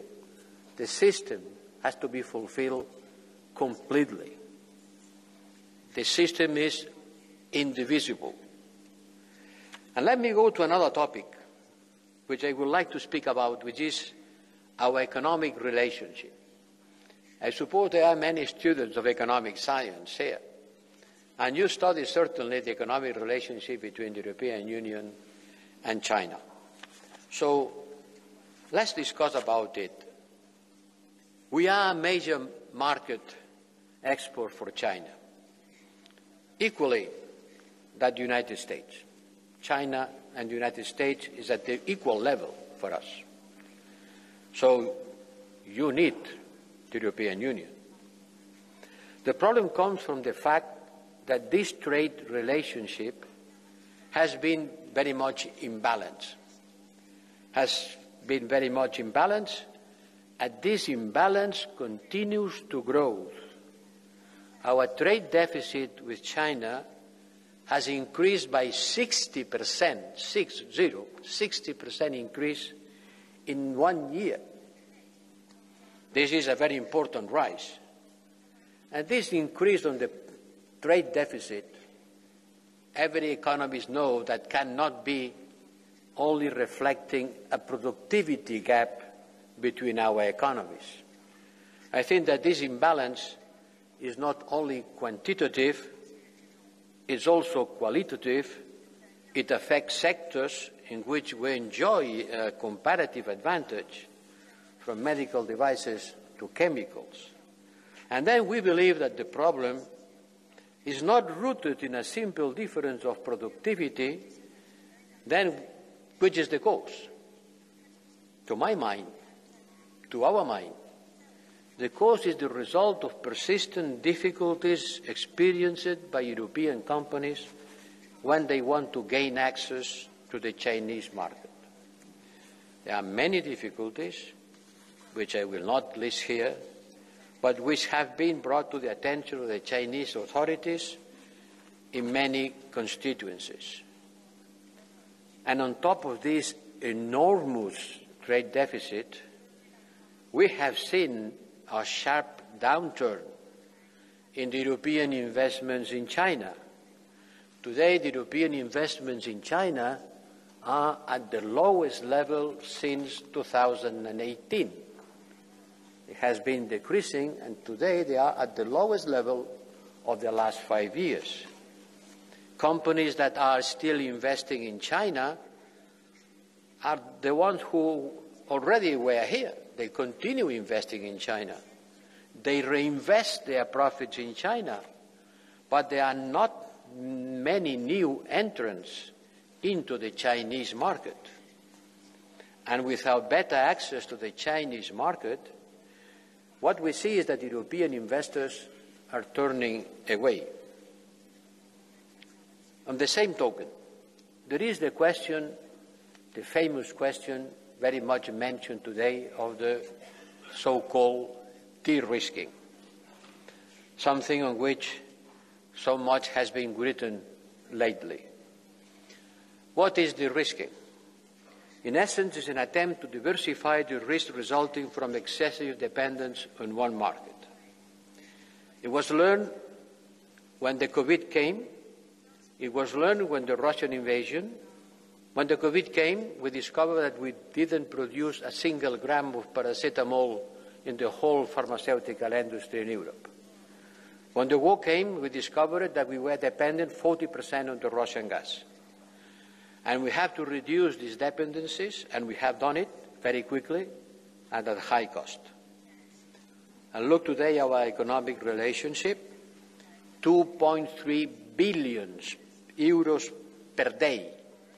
Every day we trade 2.3 billion of euros. This benefits both sides. But we have to be alert, because almost 195% of our imports in key sectors, key for the digital revolution, come from the one source. So de-risking is diversification of suppliers. When you need a product and you depend 93 or 97% of imports from magnesium, lithium, and rare earth, all of them coming from China, it's common sense to widen our suppliers. And I am sure that in a similar situation, China could do the same thing. In fact, you too have been pursuing an industrial and technological self-reliance for years. We didn't invent the de-risking. Maybe we invented the name, but not the fact. We are just trying to take actions to protect our economies when we consider that we have become too dependent on a limited number of markets. At the end, President Xi expressed a similar view when in 2020 he said China must build a domestic supply system that is independently controllable, secure, and reliable, so that self-circulation can be accomplished at critical moments like a pandemic or a war. So this is de-risking also with Chinese characteristics. Beyond technicalities, let me draw your attention to a much more important problem concerning European public perception of the role that China is playing today. The public opinion in Europe concludes that the trade imbalance with China is so great that endangers key sectors or place our transition towards climate neutrality at risk, and it will demand drastic protectionist measures. Our leaders are naturally sensitive to the public opinions and what their voters want. And we are 1 year away from the European elections. We will have European elections very soon, and this topic of the trade imbalance with China will certainly come up and be one of the most important things that we will be discussing politically in Europe. So it is in our interest to find common ground to redress this imbalance in our economic trade relations. Otherwise, we will have to accelerate the risking far more than good, that the public opinion will increase its pressure on political leaders to disengage more from China. And we don't want to disengage, and much less to decouple from China. By the contrary, we need to continue working together because we need each other in order to face the global challenges of the world. It's impossible to solve the climate change challenge without a strong engagement from China, because you are using more coal than the rest of the world together.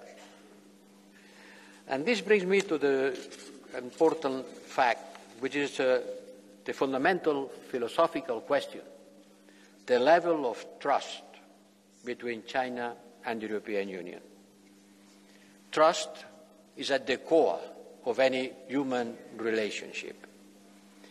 And let's recognize that our common trust has been eroded. And we have to work to rebuild this trust. It will not come back miraculously. It will not be by a miracle that trust will come. It has to be restored working on it. How? How can we rebuild trust? Well, increase our human interactions. It's therefore very much important to resume human exchanges between Europe and China, personal, economic, scientific. They are at a very low level, considering the scale of our relationship. They are too low, and China often complains about that. And maybe you are right. We have to work more in order to understand each other better. And if we want to understand each other better, it's not enough with official delegations. It's not enough with ministers visiting ministers.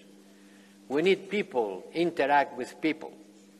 We need more Europeans to come to China and to study Chinese.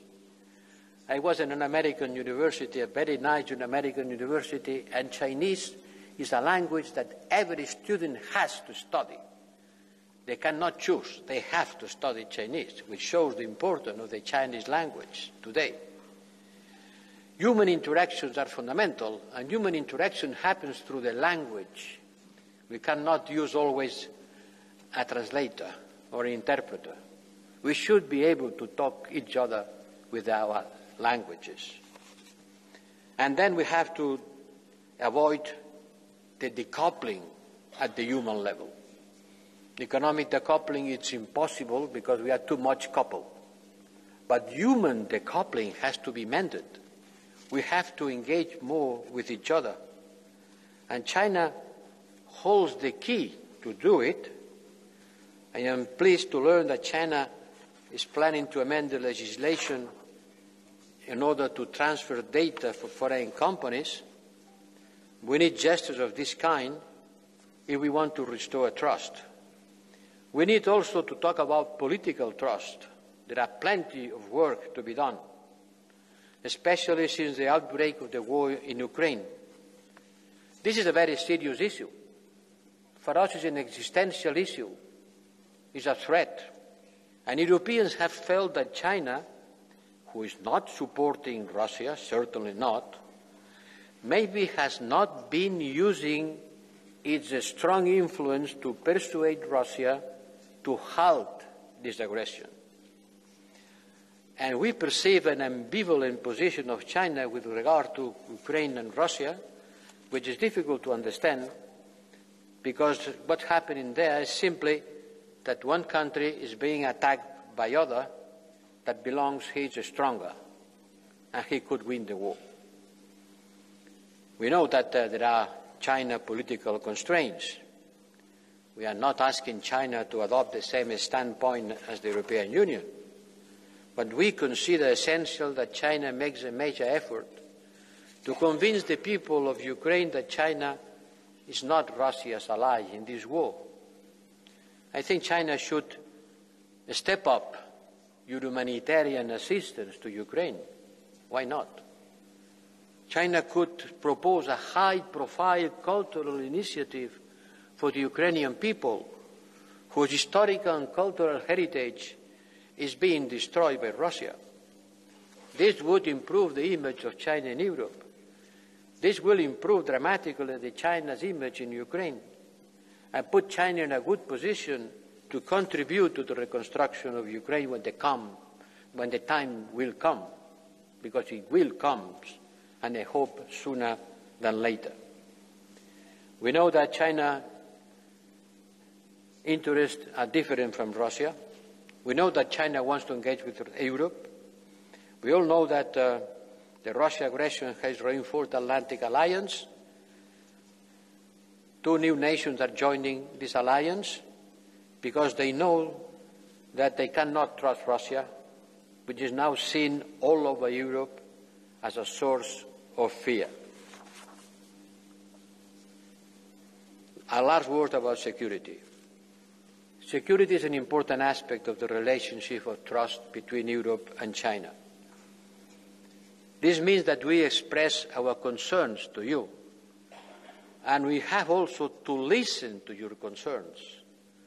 And I know that the most important concern for China in security issue is certainly Taiwan. I will talk a lot about Taiwan with my Chinese counterparts today. And regarding Taiwan, the European Union position is clear. No recognition of Taiwan as an independent state. No to any kind of coercion and provocation from any side.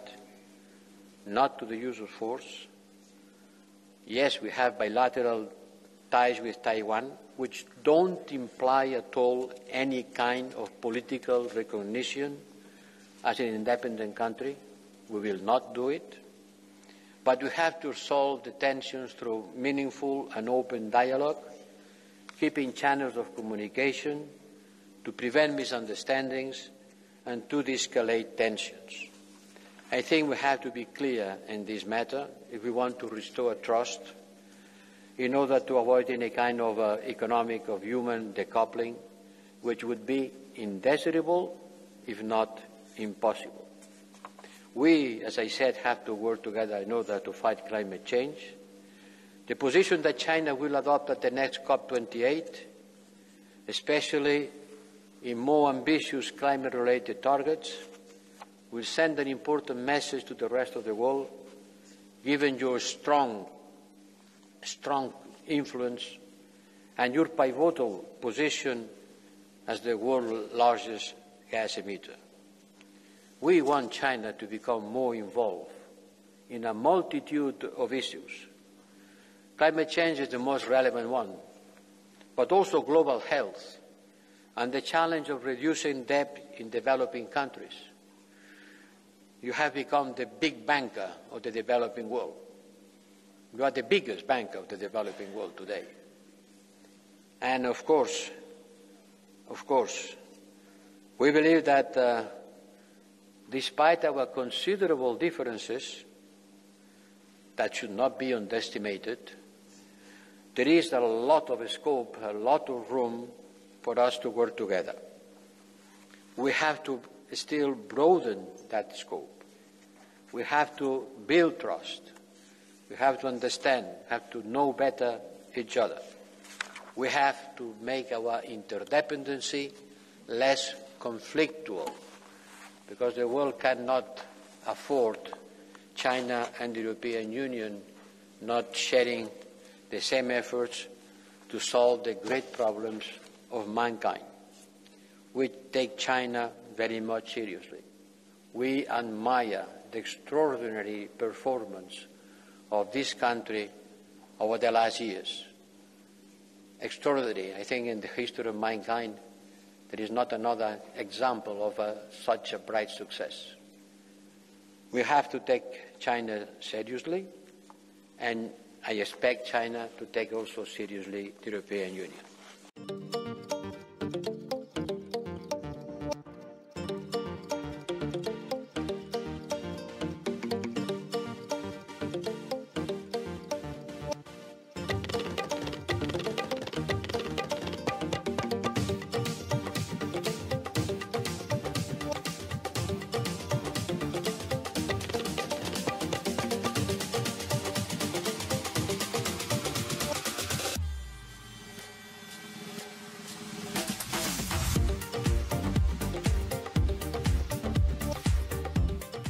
欢迎大家收看消费简报。我们现在给大家播报的主要内容包括：这个巨大的充气屏幕将让你的电影之夜达到新的高度，现在在亚马逊售价63美元；电动汽车销量在第三季度创下新纪录，而特斯拉的市场份额有所下降；亚马逊超过100个最佳10月 Prime Day 延长优惠，本周末最高可省 80%。不知怎么回事，这个交易仍在进行中。这款评价最高的声音条降价至33美元，几乎打7折。使用这款评价最高的蚊虫拍，消灭虫子只需使用雅虎独家代码，价格仅为24美元。请大家收看。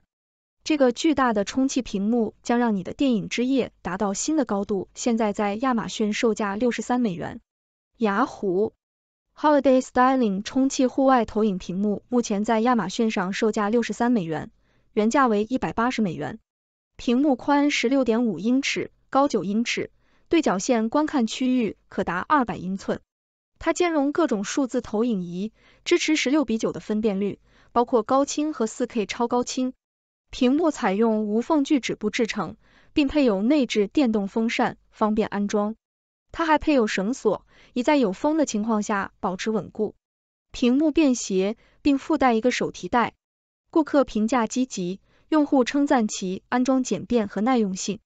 这个交易被认为是屏幕尺寸和质量的良好价值。电动汽车销量在第三季度创下新纪录，而特斯拉的市场份额有所下降。雅虎根据凯利蓝皮书 KBB 的数据，2021年第三季度美国电动汽车 EV 销量同比增长近 50%， 达到 31.3 万辆。KBB 表示，EV 市场份额从去年的 6.1% 上升至 7.9%。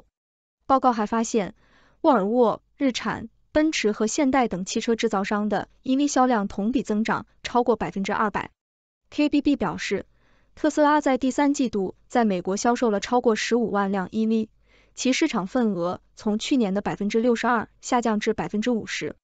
亚马逊超过100个最佳10月 Prime Day 延长优惠，本周末最高可省 80%。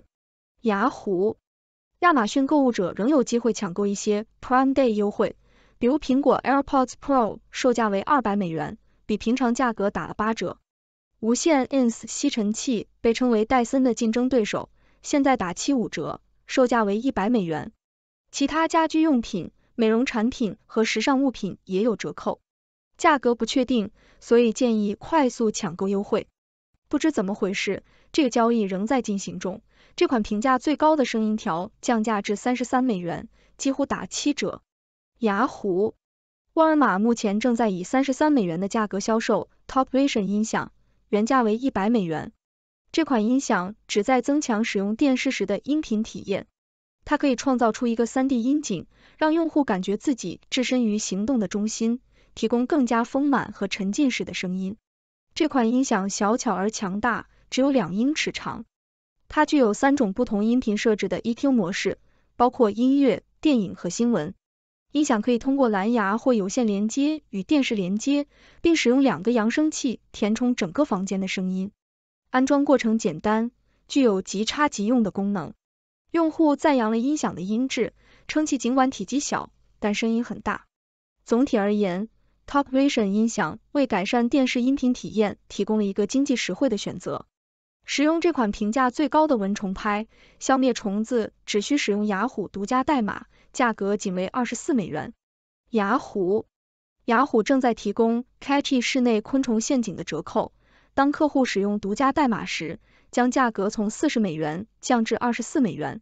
该陷阱使用紫外线吸引昆虫，然后由风扇吸入并被粘性胶板困住。该设备在运行3天后效果最佳，此时应更换粘胶陷阱。该设备获得了客户的积极评价，称赞其在捕捉昆虫和现代设计方面的有效性。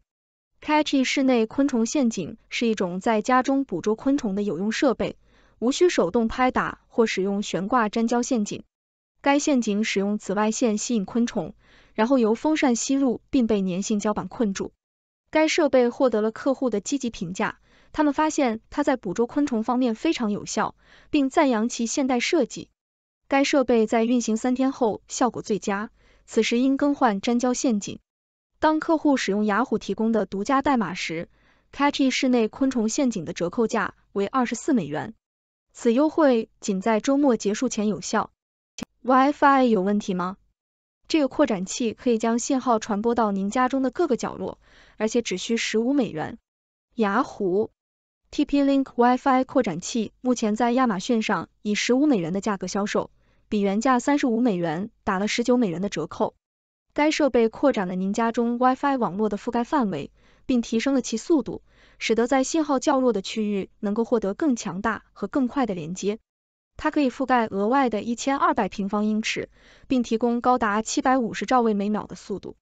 扩展器还可以作为一个网状网络工作，在您家中创建一个大型的 Wi-Fi 网络，而不是多个较小的网络。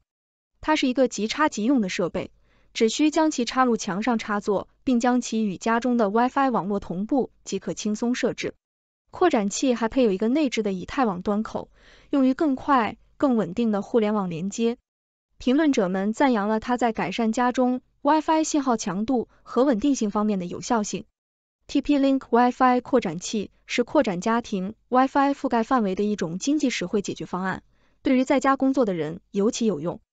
踩在云上，这些经过足病医生认可的 New Balance 运动鞋现价56美元。雅虎 New Balance 女士 608V5 跨训练鞋目前在亚马逊上特价出售，售价为56美元，原价为75美元。这款支撑性跑鞋非常受欢迎，有超过23000名购物者和足病医生推荐它们的舒适性。它们配有柔软的泡沫鞋垫，提供额外的舒适感，中底有支撑杆，提供结构和支撑。这款鞋子还采用了 New Balance 的幻影内衬，减少了接缝，减少了刺激和起泡。评论者赞扬这款鞋子的舒适性和预防脚痛的能力。一位购物者说，它们就像踩在云上。另一位购物者说，这款鞋子帮助他应对了足底筋膜炎、骨刺和循环不良的问题。这款鞋子有白色和浅蓝色的选择。亚马逊还提供其他 New Balance 款式的折扣，如 Fresh Foam Roll V2 运动鞋、Dynasoft Bear Sport V1 跨训练鞋和 FuelCell Propel V3 跑步鞋。易出汗的人，这款透气床单套装深受超过107000名购物者喜爱，现仅售20美元。雅虎亚马逊正在提供 Danger Linens 6件套床单套装的优惠，价格从仅20美元起。这些床单采用吸湿性微纤维制成，拥有1800根纱线，触感柔软奢华。它们还具有防褪色功能，并有9种不同的颜色可供选择。套装包括1张平床单、1张床垫套和4个枕套。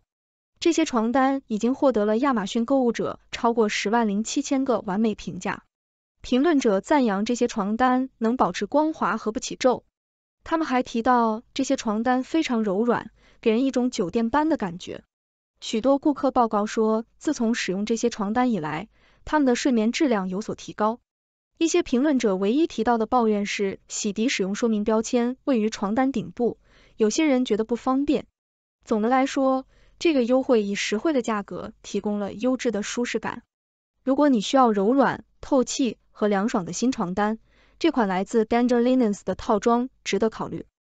Hover Air X1 相机无人机评测，我最喜欢的2023年的小玩意儿。雅虎 Hover Air X1 是一款袖珍、可折叠的无人机，可以从手中起飞并执行各种动作，然后再次降落。它面向初学者，通过无人机本身上的2个按钮进行控制，无需单独的遥控器或手机。该无人机具有多种自主飞行模式，如轨道和跟随，并可以记录带有图像稳定的 1080p 视频。售价为479美元，附带2个电池和1个携带箱。观众朋友们，大家好，我是来自6度世界的6博士，也是你们的观察员。今天给大家带来了一些有趣的新闻和优惠信息。首先，有一个巨大的充气屏幕可以让你的电影之夜更加精彩。这个屏幕在亚马逊上售价63美元，原价为180美元。它不仅尺寸大，观看区域达到200英寸，还兼容各种数字投影仪，支持高清和 4K 超高清。用户评价也非常积极，认为性价比很高。另一则新闻是关于电动汽车销量的。在过去的第3季度，美国电动汽车销量同比增长了近 50%， 达到 31.3万辆。特斯拉的市场份额虽有所下降，但仍然在市场中占有重要地位。这是一个令人振奋的趋势，显示出电动汽车市场的潜力和发展空间。接下来，亚马逊为 Prime Day 延长了优惠，提供了超过100个最佳优惠。从苹果 AirPods Pro 到无线吸尘器，各种产品都有折扣。快去抢购吧，不要错过这个机会。另外，沃尔玛正在以33美元的价格销售一款评价最高的声音条。这款音响小巧但功能强大，可以让你在观看电视时获得更好的音频体验。用户对它的音质和性能给予了高度评价，认为它是一个性价比很高的选择。还有一款蚊虫拍也在特价销售，使用雅虎的独家代码，价格仅为24美元。这个蚊虫拍使用紫外线吸引昆虫，然后由风扇吸入并被粘性胶板困住。对于那些容易被蚊虫叮咬的人来说，这是一个非常实用的设备。另外，亚马逊还提供了一款 Wi-Fi 扩展器，可以将信号传播到家中的各个角落，价格仅为15美元。对于在家工作的人来说，这是一个非常实用的设备，可以提供更强大和更快速的 Wi-Fi 连接。最后，有一款运动鞋也在特价售卖，现价为56美元。这款 New Balance 运动鞋深受购物者和足病医生的推荐，具有良好的支撑性和舒适性。总的来说，今天给大家带来了一些有趣的新闻和优惠信息，希望大家喜欢。如果你有什么想法或问题，欢迎参与讨论。谢谢大家。你有什么样的想法？谢谢您的收看。上面播报的内容是6度团队推荐的全球专业媒体、智库、政府机构和行业专家的最新报道、分析简报。更详细的内容，请大家去这些媒体、智库的网站阅读。这些内容并不一定反映6度简报的立场，亦不能作为任何决策的建议。6度团队由专业媒体人、学者、科学家组成的独立新型媒体，大家可以根据自己的专业要求订阅各种简报。网址是6dobrief.com， 您在世界任何地方都可以通过电邮收到6度简报。